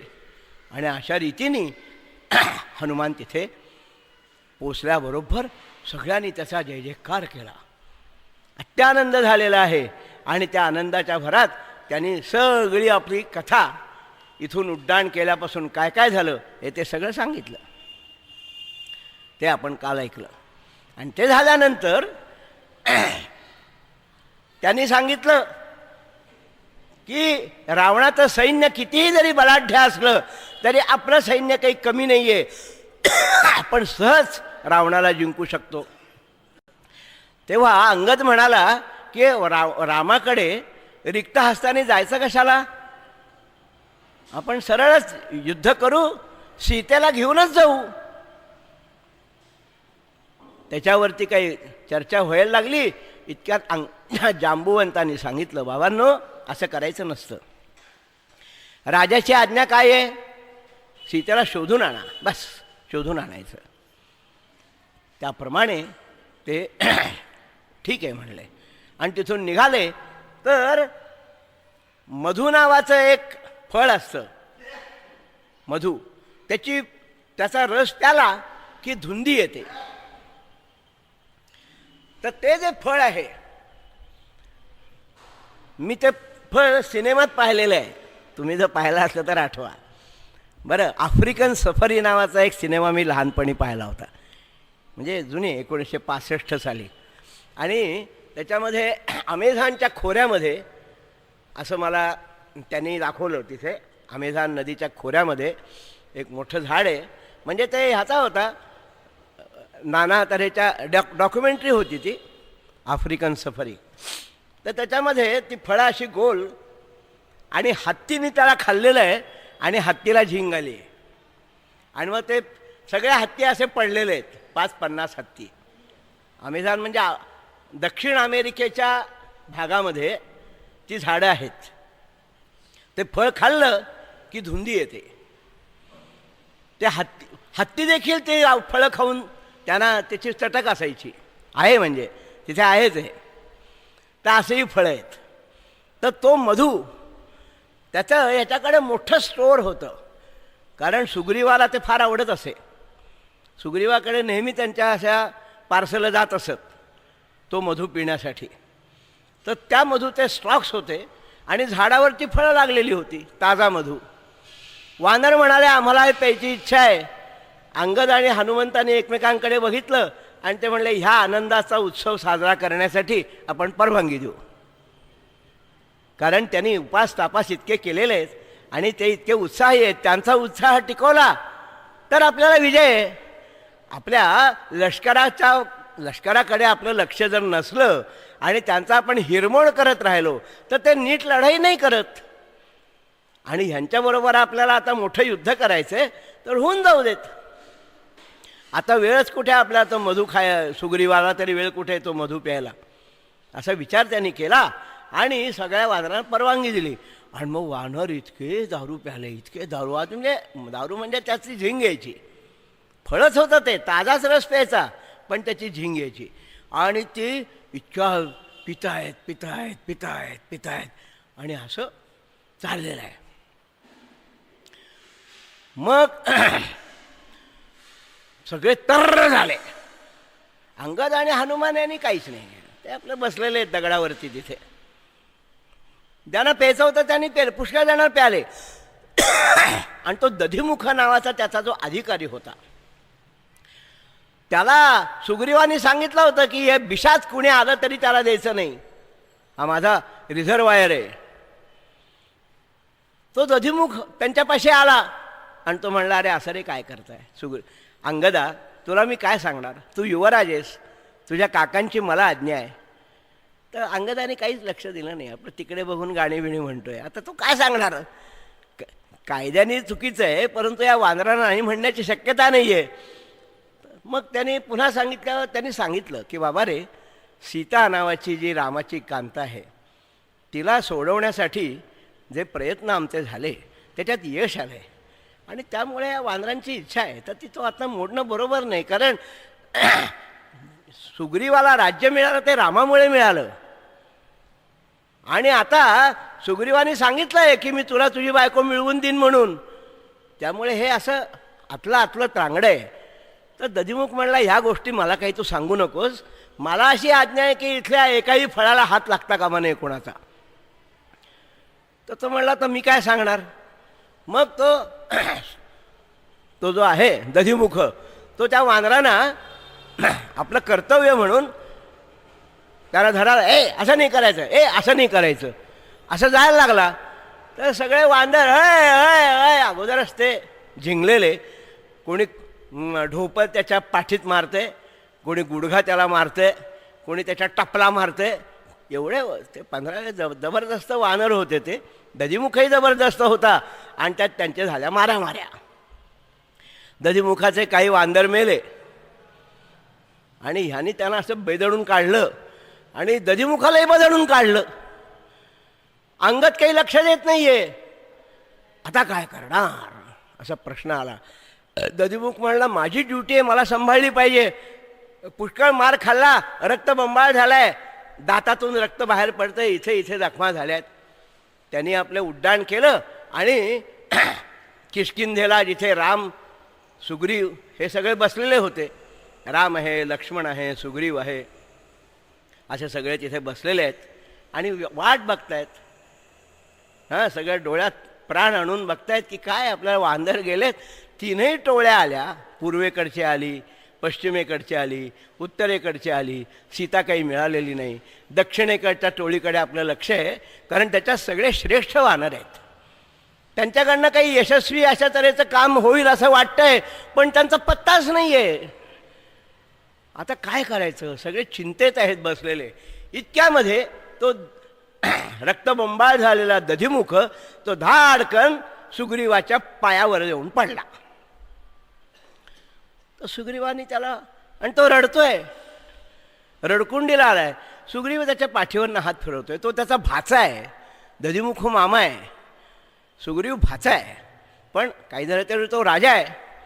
दधिमुखाने त्याला हात जोडले. तो म्हणला, असं काय करतोस मामा, काय झालं, बंबाळ काय झालाय, रक्तबंबाळ काय झालाय, तुला झालंय काय, कुणी मारलं तुला, कोण घुसलं तुझ्या. तर तो म्हणला, काय सांगू, सांगण्यासारखं नाही आहे, पण सांगावं लागेल. अरे बाबा सांग ना. तो म्हणला, तुम्ही मला क्षमा नाही करणार. अरे बाबा, मी तुला 100 वेळा लिहून देतो की क्षमा केली तुला, कारण तू ज्या अर्थी रक्तबंबाळ झाला आहेस त्या अर्थी तू विरोध केलेला आहेस, पण तुझा विरोध जुमानला गेला नाही आहे, असं तो सांगतोय. तो म्हणला, अंगद आला हो, हनुमान आला, जांबुवंत आला, वांदर सगळे माझ्या याच्यात धुडगूस घालतायत, हजारो फळं त्यांनी खाल्लेली आहेत आणि ते बेसुमार झिंकतायत. माझ्याकडचा स्टॉक होता तो त्यांनी संपून टाकला. हो हो हो हो हो. सुग्रीवाला अहो हसू यायला लागलं. वर्णन फार छान केले वाल्मिकींनी. तर हे चाललंय त्यांच्या माकडांच्या भाषेत, वानरांच्या भाषेत. लक्ष्मण तिथे उभा होता त्याच्याजवळ. तर तो म्हणतो सुग्रीवाला, ह्या काय बोलतोय रे, मला काहीच कळत नाही आहे. असं लक्ष्मण त्याला विचारतोय. तुमच्या भाषेत चाललंय, मला काही कळत नाही काय चाललंय ते. तर सुग्रीव हसला आणि म्हणाला, अतिशय आनंदाची बातमी आहे. म्हणजे त्याने हे सीतेचं काही बोलला नव्हता बरं का तो. पण बुद्धिमान माणसाला कोणत्या गोष्टीचा संबंध कसा लावावा हे कसं कळतं त्याचं उत्तम उदाहरण आहे. सुग्रीव म्हणला की आपलं काम झालंय. काय म्हणतोस काय तू, असं सांगितलं का त्याने? त्यांनी तसं नाही सांगितलं. पण माझं जे सैन्य आहे त्याच्यामध्ये हनुमान, अंगद हे जे वानर आहेत ना, नल नील, हे कधीही कायदा सोडून वागणार नाहीत. काहीही झालं तरी कायदा सोडून वागणार नाहीत. पण आज त्यांनी वानरांना ज्या अर्थी ते मधु पिण्याची परवानगी दिली, त्या अर्थी सगळ्यात आनंदाची गोष्ट झालेली असली पाहिजे. आणि ती दुसरी कोणती असणार, तर सीताच सापडलेली आहे. आणि माझी खात्री आहे की त्या हनुमंतांनी शोधलेली आहे. लक्ष्मणाला हसू, आपला आनंद हा मावेना. आणि तो रामाकडे गेला. राम म्हणला, अरे हसतोयस काय?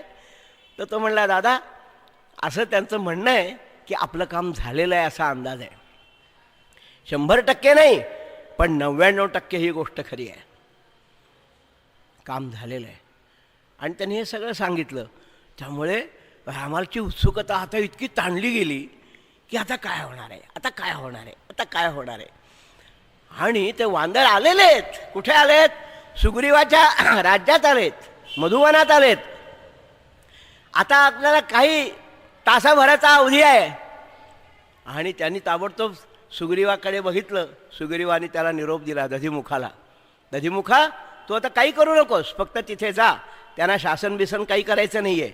त्यांना असं सांग की राम, सुग्रीव आणि लक्ष्मण तुमची सगळ्यांची अतिशय उत्कटतेने वाट बघतायत, एवढा निरोप दे. दधिमुखाने नमस्कार केला, रामाला नमस्कार केला, लक्ष्मणाला नमस्कार. त्यांनी ऐकलं होतं नुसतं. तो काही त्यांचा कधी ओळखीचा झाला होता असं नाही, पण ऐकलं होतं की हे यांनी वालीला मारलं आणि त्यामुळे सुग्रीवाला राज्य मिळालं, हे माहिती होतं त्याला. त्याने नमस्कार केला, उड्डाण केलं आणि आला इथे. गेले असतील काही अर्धा तास वगैरे. आणि मग त्यांनी लोळण घेतली अंगदाच्या पायाशी. कारण अंगद हा काही झालं तरी युवराज आहे. आणि त्याने त्याला सांगितलं, बाबा रे माझ्याकडनं चूक झाली, मला माहिती नव्हतं काय आहे. तो म्हणला, बाबा बरोबर आहे, तुला मी काहीच दोष देत नाही आहे. असं होणारच, तू तुझं कर्तव्य केलंस, आम्हाला तुझा अजिबात राग नाही आहे, शाबास आहे, तू अशाही परिस्थितीमध्ये आपल्या कर्तव्याला जागलास. असं म्हणून त्याला पाठीवरती त्याचा हात फिरवला. आणि मग वानरांकडे बघून म्हणाला की हे वानरांनो, तुम्ही फार कष्ट भोगलेत. गेले 6 महिने 4 महिने काय असेल, तुम्ही कष्ट खूप भोगलेले आहेत. आणि आत्ता दधिमुख हा रामाकडे गेलेला आहे.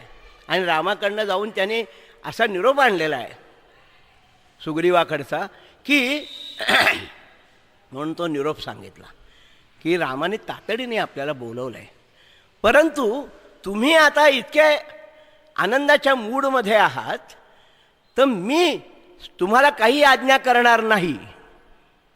तुम्हाला जे योग्य वाटते ते तुम्ही करा. आपल्याला बोलवलं ही गोष्ट मी तुम्हाला सांगतो, कारण तो निरोप आहे. पण तुमचा आनंदाचा मूड इतका आहे. अहो राजाने कसं बोलावं, आपल्या सैन्याचं बाजू सांभाळत, परंतु जे करायचे ते करून सगळे वानर सुग्रीवाच्या त्या भाषणाने संतुष्ट झाले. ते खरं म्हणजे इतके प्यालेले होते. त्याने वर्णनं फार मजेदार केलेत वाल्मिकींनी की इतके ते मधु प्याले होते, इतके मधु प्याले होते की कित्येकांच्या लघवीतून तो मधु पडत होता. वाल्मिकी ऋषी काय असं अगदी सगळं लिहितात बरं का. परंतु आता या सगळ्या गोष्टीला 12-13 तास होऊन गेले होते. आणि त्यामुळे ते आता जागेवर आलेले होते. आणि त्यांनी सांगितलं ठीक आहे, रामाकडे जायचं. आणि मग जय जय रघुवीर समर्थ आणि त्या 550 वानरांची झेप. हे आता जिथे राम लक्ष्मण म्हणजे तो प्रस्तरण नावाचा पर्वत आहे. कारण काय आहे, राम कधी कुठल्याही राज्यात गेला नाही, कारण त्यांनी वचन दिलेलं होतं 12 वर्ष 14 वर्ष वनवास करायचा. त्यामुळे तो किष्किंधा नगरीच्या पलीकडे एक गुहा आहे आणि त्या गुहेत मऊ मऊ वाळू आहे. पुळणी त्यातली, पुळणी म्हणजे खालची वाळू, ही अंगाला न टोचणारी समुद्र किनाऱ्यावर असते तशी. तर अशी जागा त्यांनी शोधली होती. राम लक्ष्मण हे तिथे राहिले होते. जवळजवळ त्यांचा 5 महिने 8 महिने 10 महिने मुक्काम झाला तिथे. बरं, पुष्कळ दिवस, जितके दिवस सीता तितके दिवस तिथे मुक्काम आहे त्यांचा. 10 महिने त्यांचा मुक्काम होता. कारण पहिल्यांदा चातुर्मास गेला, पावसाळा, वालीला मारलं तेव्हा पावसाळा आला, त्यामुळे पहिले 4 महिने काही करता आलं नाही. मग हे सैन्य पाठवलं, मग हे सापडलं, मग हनुमंताच्या टोळीला वेळ लागला शोधायला. त्यामुळे जवळजवळ 8-9 महिने उलटले होते. ते त्या गुहेत राहिले होते. त्या गुहेपाशी सुग्रीव बसलाय, हनुमान आपले लक्ष्मण आहे, राम आहे आणि त्याचे काही दूत आहेत, काही सुग्रीव राजा असल्यामुळे असे ते बसलेले आहेत.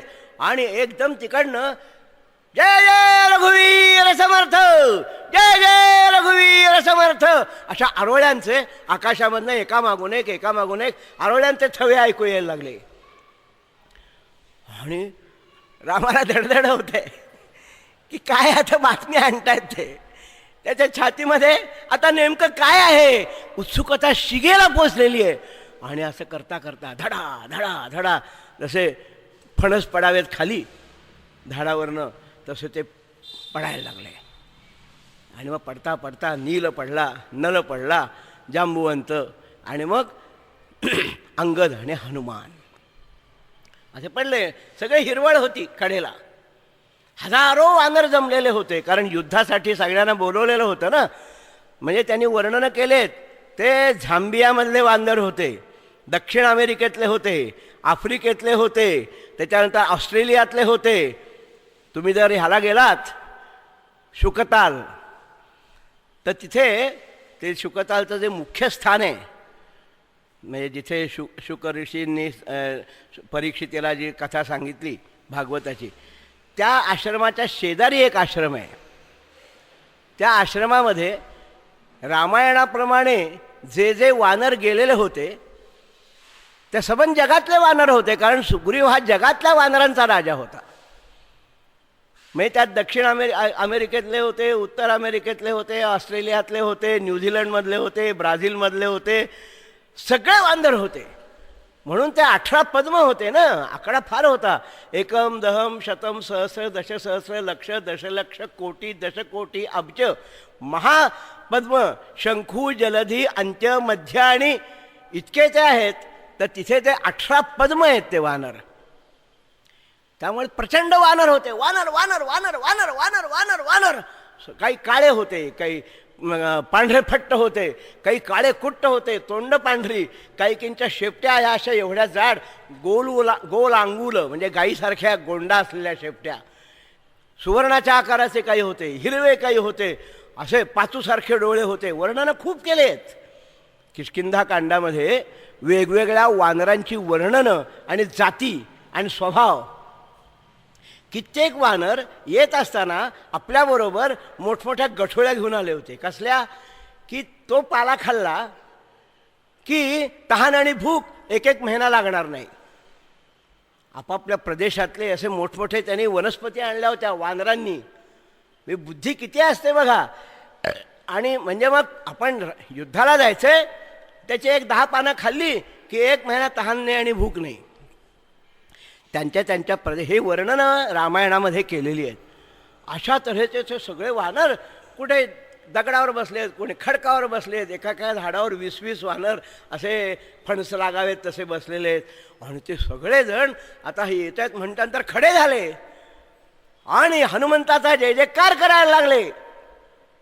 आणि मग अंगदाने हनुमंताचा अंगद असा त्याच्या उजव्या बाजूला, हनुमानमध्ये इकडे जांबुवंत, आणि दोघांनी हनुमंताचे म्हणजे दोघांच्या कडेच्यानी हनुमंताचे 2 हात धरलेले आहेत.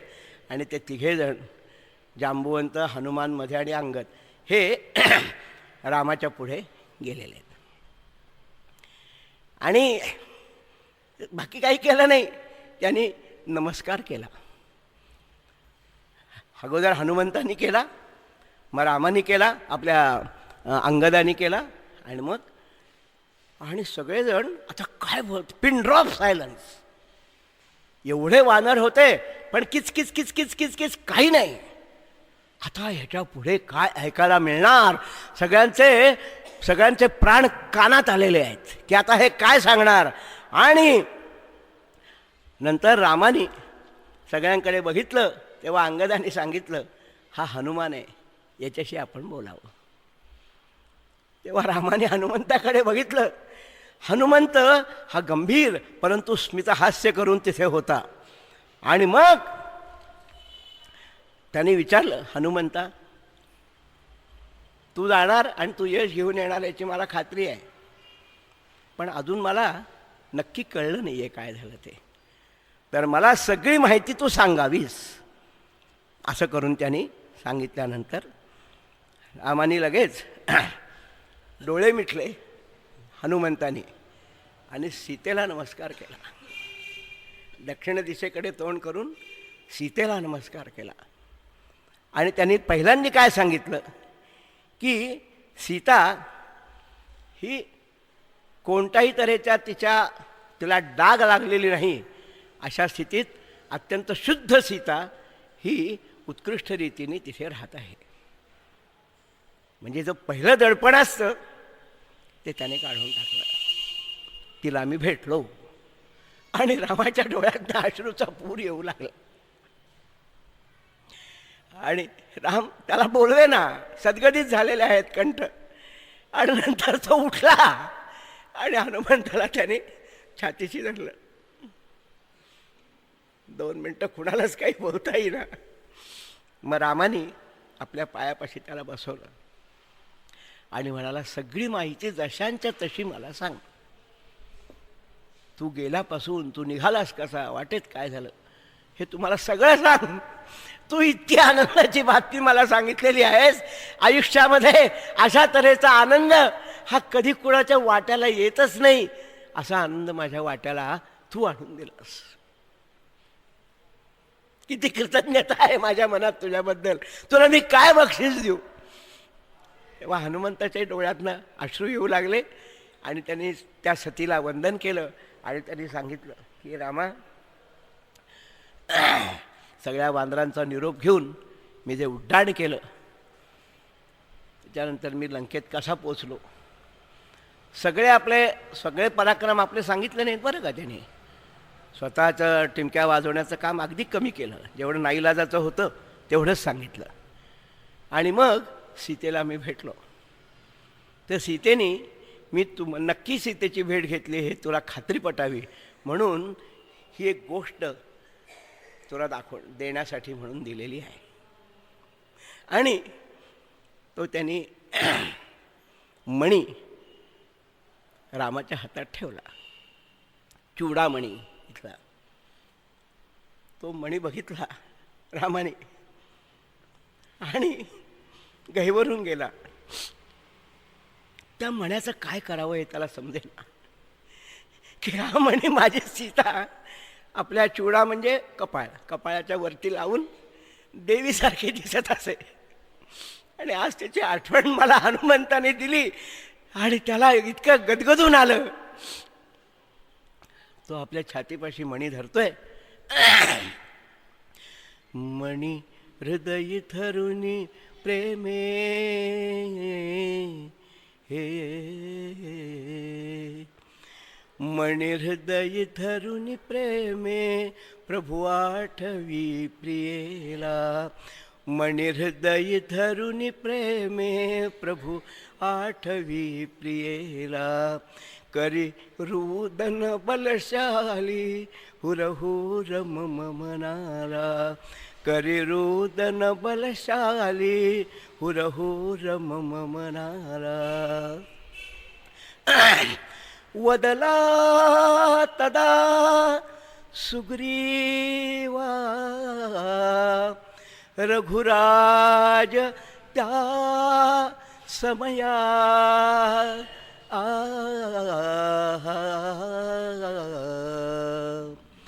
वदला तदा सुग्रीवा रघुराज त्या समया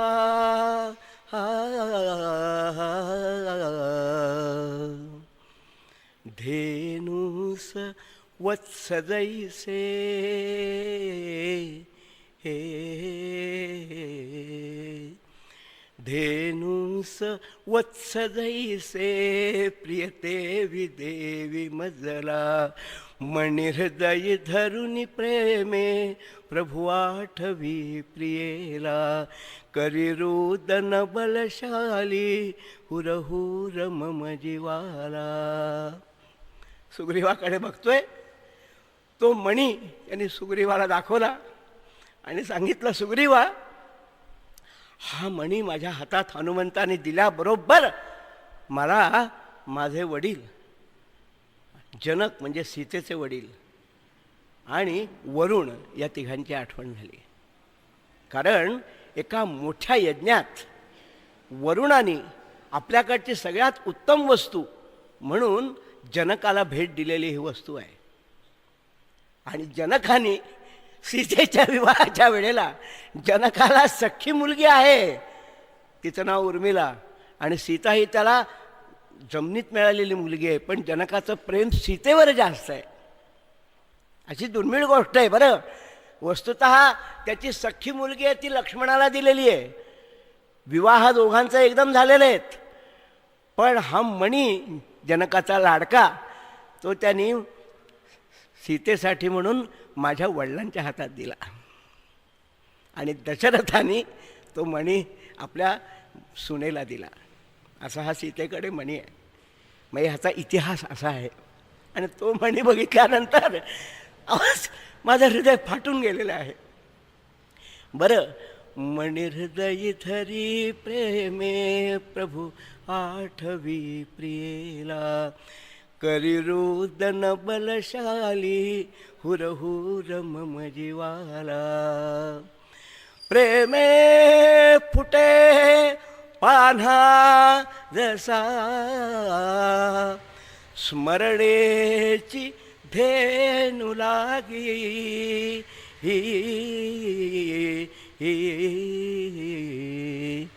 कारण तो काय म्हणलाय, धेनू सवत्स जैसे प्रिय देवी देवी मजला.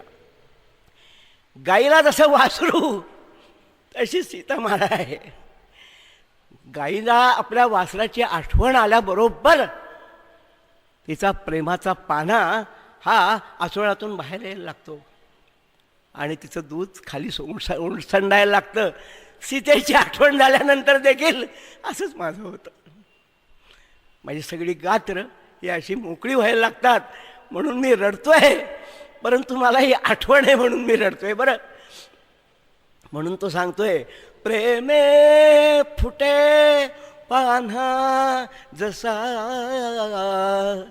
स्मरणेची धेनु लागी द्रव त्या परिमम हृदया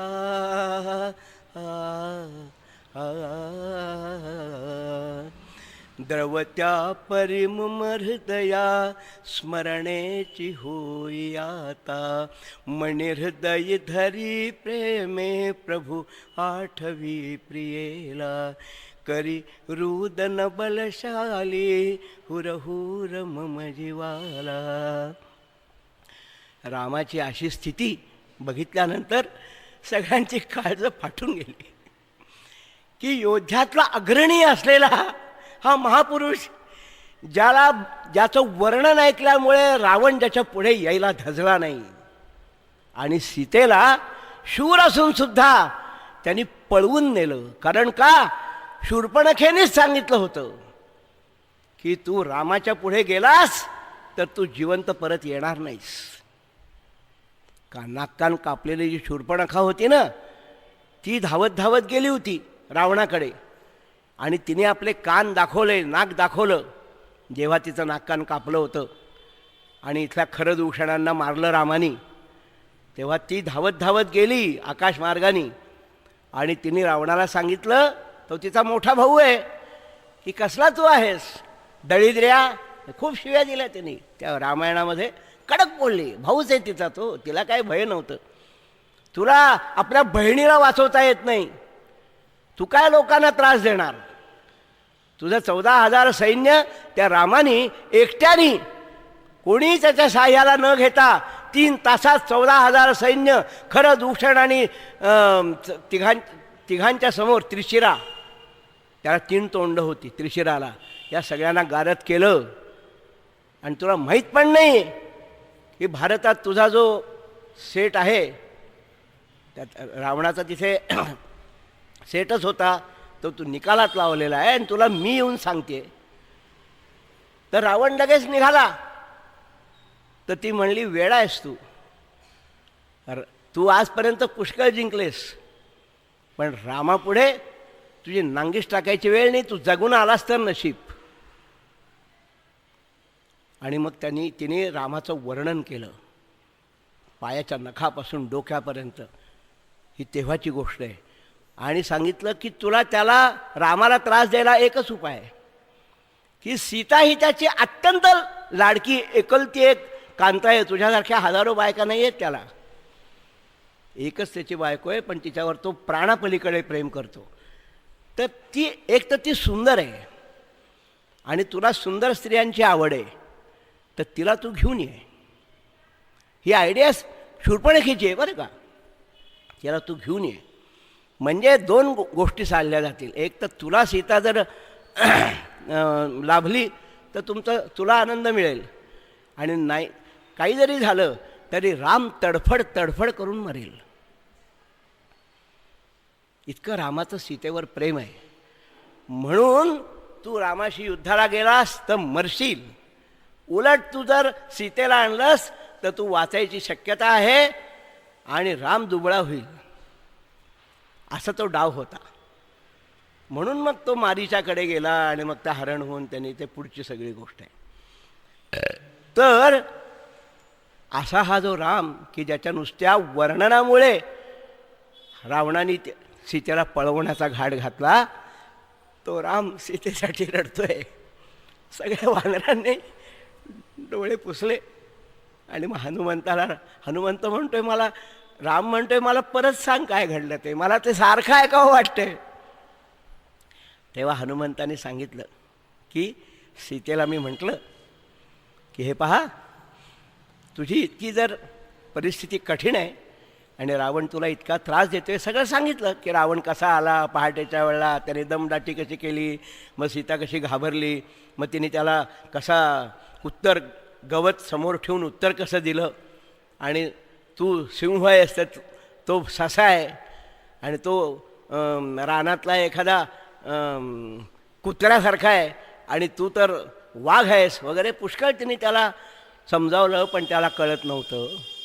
तेव्हा त्यांनी सांगितलं की तुला मी अवधी देतो आणि सीता 1 महिन्यापेक्षा जास्त जगणार नाही आहे, असं तिने मला निरोप दिला आहे. तर आपल्याला 1 महिन्याच्या आत तिथे जाणं आवश्यक आहे असं सांगितलं. कारण तिने मला सांगितलं जरी 2 महिने दिला असला अवधी तरी मी 2 महिने राहणार नाही, 1 महिना मी फक्त अवधी देणार आहे.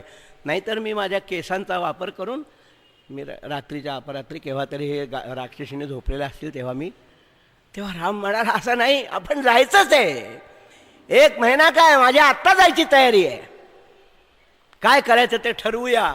आणि मग हनुमंताने असा निरोप सीतेचा सांगितला. आणि मग रामाने सुग्रीवाकडे बघितलं. सुग्रीव, लक्ष्मण आणि राम हे एकत्र बसले आणि त्यांनी ताबडतोब निर्णय केला. रामाला खगोलशास्त्र उत्तम येत आहे. दरवेळेला महाभारत हे रामायणात तुम्ही पाहिलं तर तो आकाशाकडे बघतो, सूर्याची गती बघतो, बरं का, दिशा बघतो, नक्षत्रांची गती बघतो आणि मुहूर्त काढतो. त्याला पंचांग बघावं लागत नाही दात्यांचं.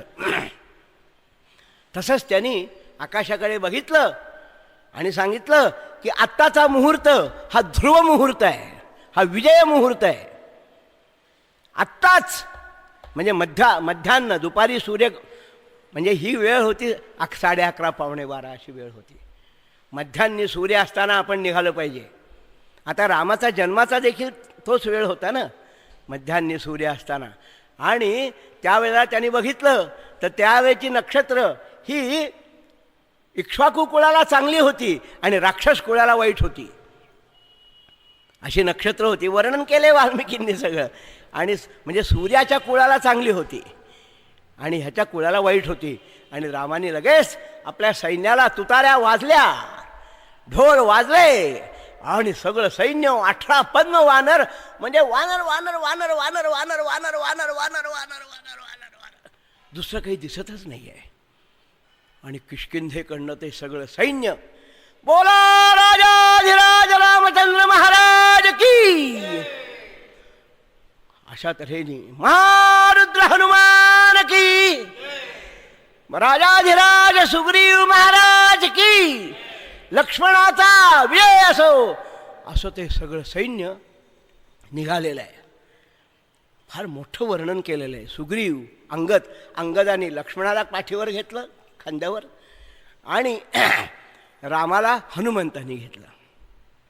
बाकी सगळे वानरच आहेत. टणा टण टणा टण उड्या मारत ते आता निघालेले आहेत. आणि इथे हे वाल्मिकी रामायणाचा हा सुंदरकांडाचा भाग रामाच्या चरणी अर्पण केलेला आहे. बोला राजाधिराज रामचंद्र महाराज की जय. हे कांड जेव्हा पहिल्यांदा मी हे वाल्मिकी रामायण सगळं वाल्मिकी रामायण 7 वेळा सांगितलेलं आहे, सगळं ओळीनी. कीर्तनात 2 वेळा सांगितलं आणि प्रवचनात म्हणजे साधारणपणाने 2.25 वर्ष लागतात. रोज जर 1.5 तास सांगितलं तर 2.25 वर्ष हा प्रोजेक्ट आहे. मी सगळे श्लोक वाचायचा, त्याचा अर्थ सांगायचा, संस्कृत श्लोक वाचायचा आणि ते समजून सांगायचं. असं आता आपल्याला जसं सांगितलं तसं समजून सांगायचं. तर साधारणपणाने 2.25 वर्ष लागतात. मोठं आहे फार. नंतर माझ्या वडिलांनी ते हे जे तुम्हाला सांगितलं ते 43-44 साली ते कीर्तनात गायले, तेव्हा 2 चातुर्मासे गायले. तेव्हा त्याच्यासाठी त्यांनी मराठी कविता केली. तर त्याला 8 महिने लागतात. रोज 2 तास जर कीर्तन केलं 8 महिने लागतात. मोठं आहे फार. आणि हे सुंदरकांड आहे. आणि अशाच सगळी कांडं म्हणजे तुम्ही ते एकदा कान त्याच्यात घातलात की बाजूला काढावं वाटतच नाही. अतिशय गोड, अतिशय रसाळ, अत्यंत उद्बोधक, अत्यंत विविध प्रकारचं ज्ञान देणारे आणि माणसाने कोणत्या काळात कोणत्या परिस्थितीत कशा रीतीने राहावं, तप केव्हा करावं, निग्रह केव्हा करावा, नंतर अनुग्रह कसा करावा, त्याच्यानंतर शत्रूशी कसं वागावं, मित्राशी कसं वागावं, इतक्या बारीक बारीक बारीक माहित्या कथेतच आलेल्या आहेत. आणि याच्यामध्ये राम मी देव आहे अशा पद्धतीने हे रामायण सांगितलेलं नाही आहे.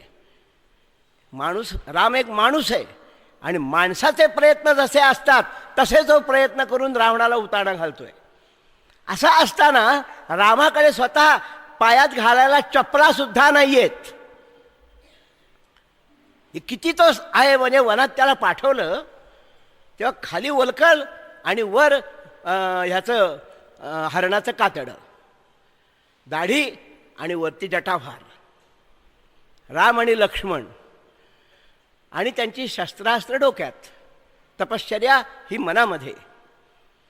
एवढ्या सामग्रीनिशी माणसाचे प्रयत्न करून देवविद्या एकही समोर न आणता बुवा काहीतरी कृष्णाचं कसं आहे सुदर्शन चक्र वगैरे त्याच्या हातात येत असे, त्याने आठवण काढली की शंखचक्र गदा पद्म 4 हात त्याला यायचे.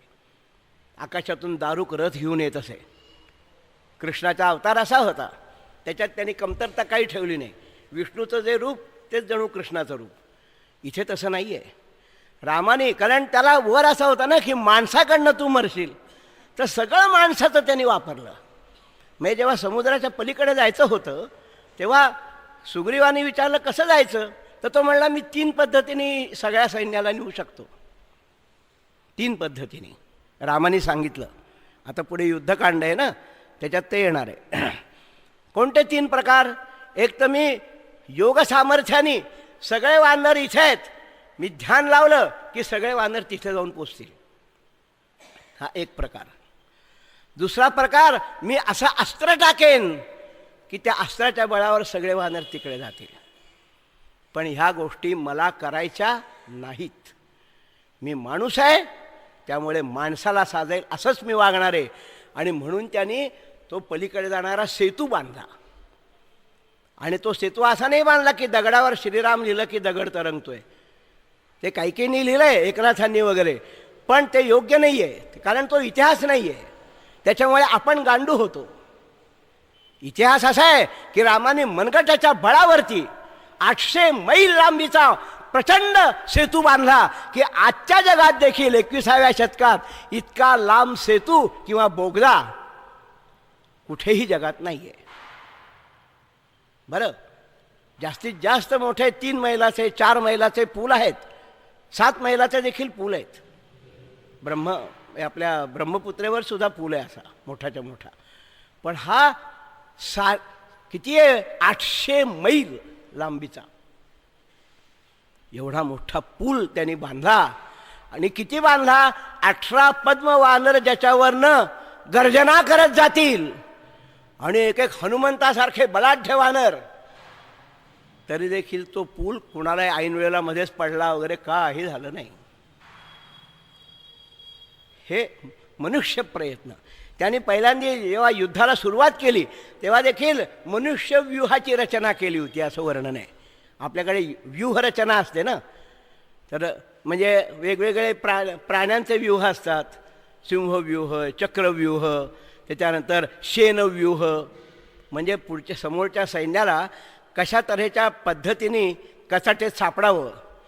तर त्यांनी जो व्यूह रचला सैन्याचा, तो देखील मनुष्यव्यूह रचला अशा रीतीने. आणि त्याच्याजवळ काहीही नाही साहित्य, रणगाडे नाहीत, वानरं तिथलंच झाडपाला खायचं आणि युद्ध करायचं.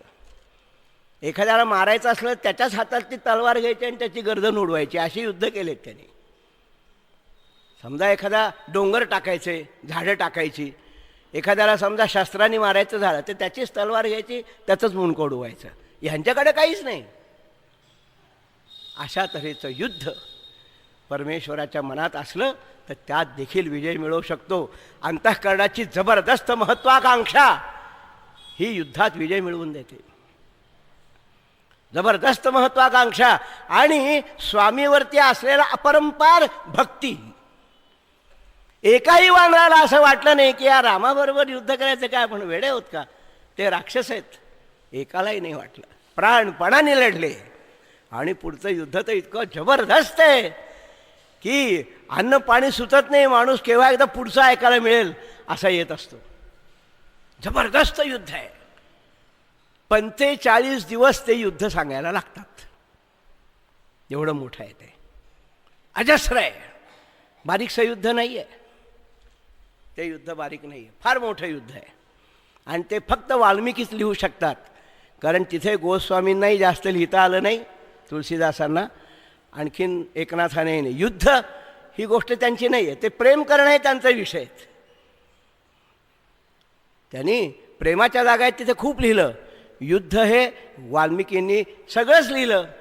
प्रेम लिहिलं, भक्ती लिहिली, घरगुती सुखदुःख लिहिली, आनंद लिहिले, ऋषींचे तपश्चर्या लिहिल्या, रावणाचं चरित्र लिहिलं, रामावरती आलेली संकटं लिहिली, कायिक संकट, वाचिक संकट, मानसिक संकट, कैकेयीने दिले ऐन वेळेला केलेला घात, त्याच्यात दशरथाचा मृत्यू, अशा कथा लिहिल्या आहेत की तुमचं काळीज दगडाचा असलं तरी देखील तुम्ही रडाल,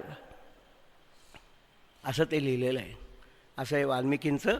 आणि वाल्मिकी ऋषी, वाल्मिकी ह्याच्यात सांगितल्याप्रमाणे कोळ्याचा मुलगा नाही आहे.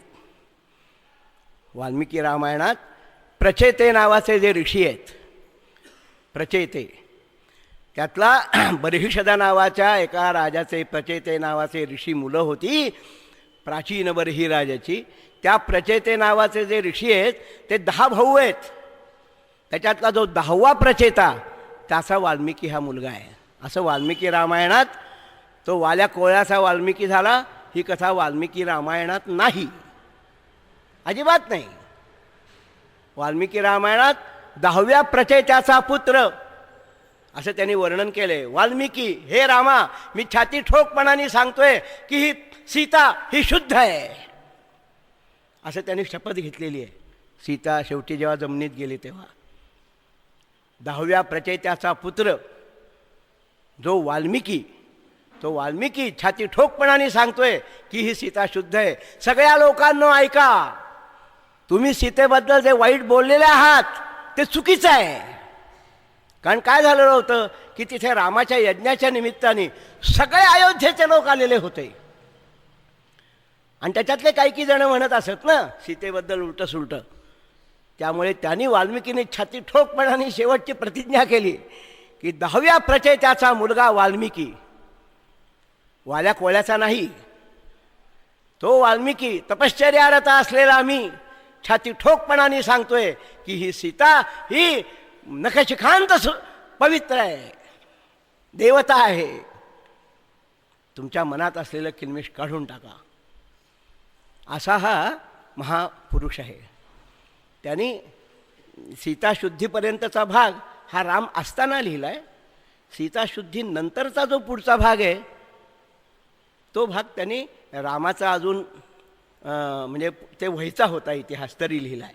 पुष्कळ लोक सारखे म्हणत असतात की वाल्मिकीने अगोदर लिहिलं मग रामायण घडलं. असं नाही आहे, अजिबात नाही आहे. पुन्हा डोक्यातनं काढून टाका, हे चुकीचं आहे. वाल्मिकी रामायणात तसं नाही आहे. वाल्मिकी रामायण हे मूळ रामायण आहे. त्याच्यामध्ये असं आहे की या सीताशुद्धीपर्यंतचा जो भाग आहे तो वाल्मिकींनी लिहिला आणि त्याच्या पुढचं जे लिहिलेलं आहे रामाचं निर्याण ते मात्र त्याने अगोदर लिहिलेलं आहे. असं हे रामायण आहे. आणि त्याच्यातलं हे सुंदरकांड आपण सगळ्यांनी मला सांगायची ह्यांनी संधी दिली, त्याबद्दल मी ह्यांचा आभारी आहे.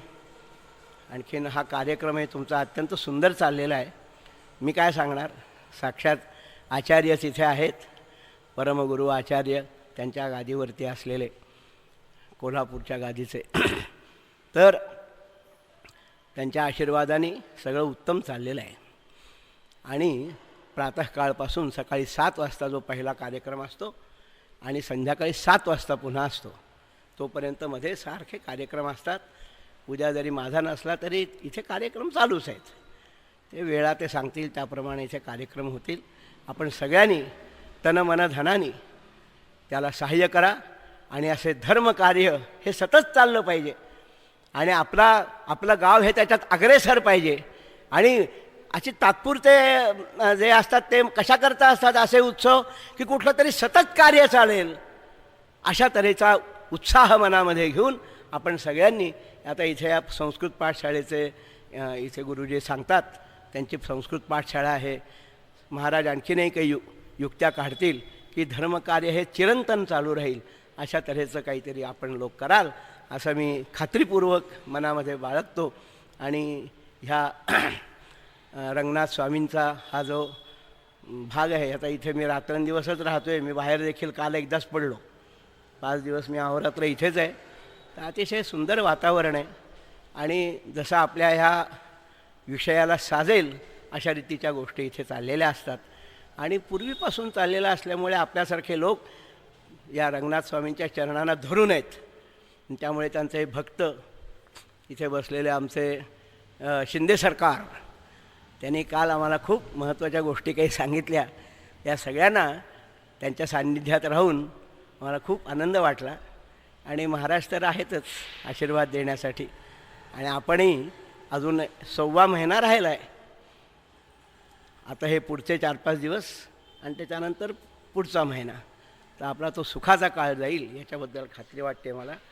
सर्वेत्र सुखिनः सन्तु, सर्वे सन्तु निरामयाः, सर्वे भद्राणि पश्यन्तु, मा कश्चित् दुःखमाप्नुयात् मा कश्चित् दुःखमाप्नुयात् मा कश्चित् दुःखमाप्नुयात्.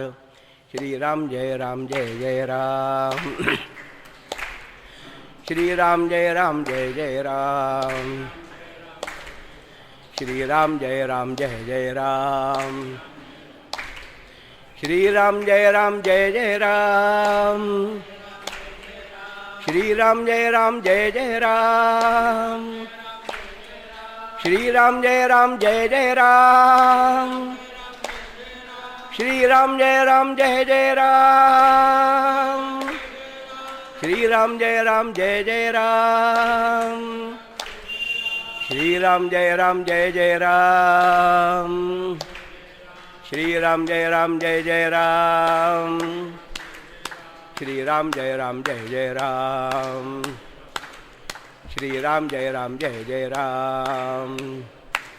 राजाधिराज रामचंद्र महाराज की, भगवती सीता माता की, महारुद्र हनुमान की, पार्वती पते हर हर महादेव. सद्गुरु रामदास स्वामी महाराज की, भगवान गोपाल कृष्ण महाराज की, श्री वामन परशुराम महाराज की जय. भगवती अदिति माता की जय. मंगलमूर्ति मोरया. श्री गुरुदेव दत्त. पांडुरंग हरे वासुदेव हरे. पांडुरंग हरे वासुदेव हरे. पांडुरंग हरे वासुदेव हरे. धर्म की अधर्म का, प्राणियों में विश्व का. हर हर महादेव.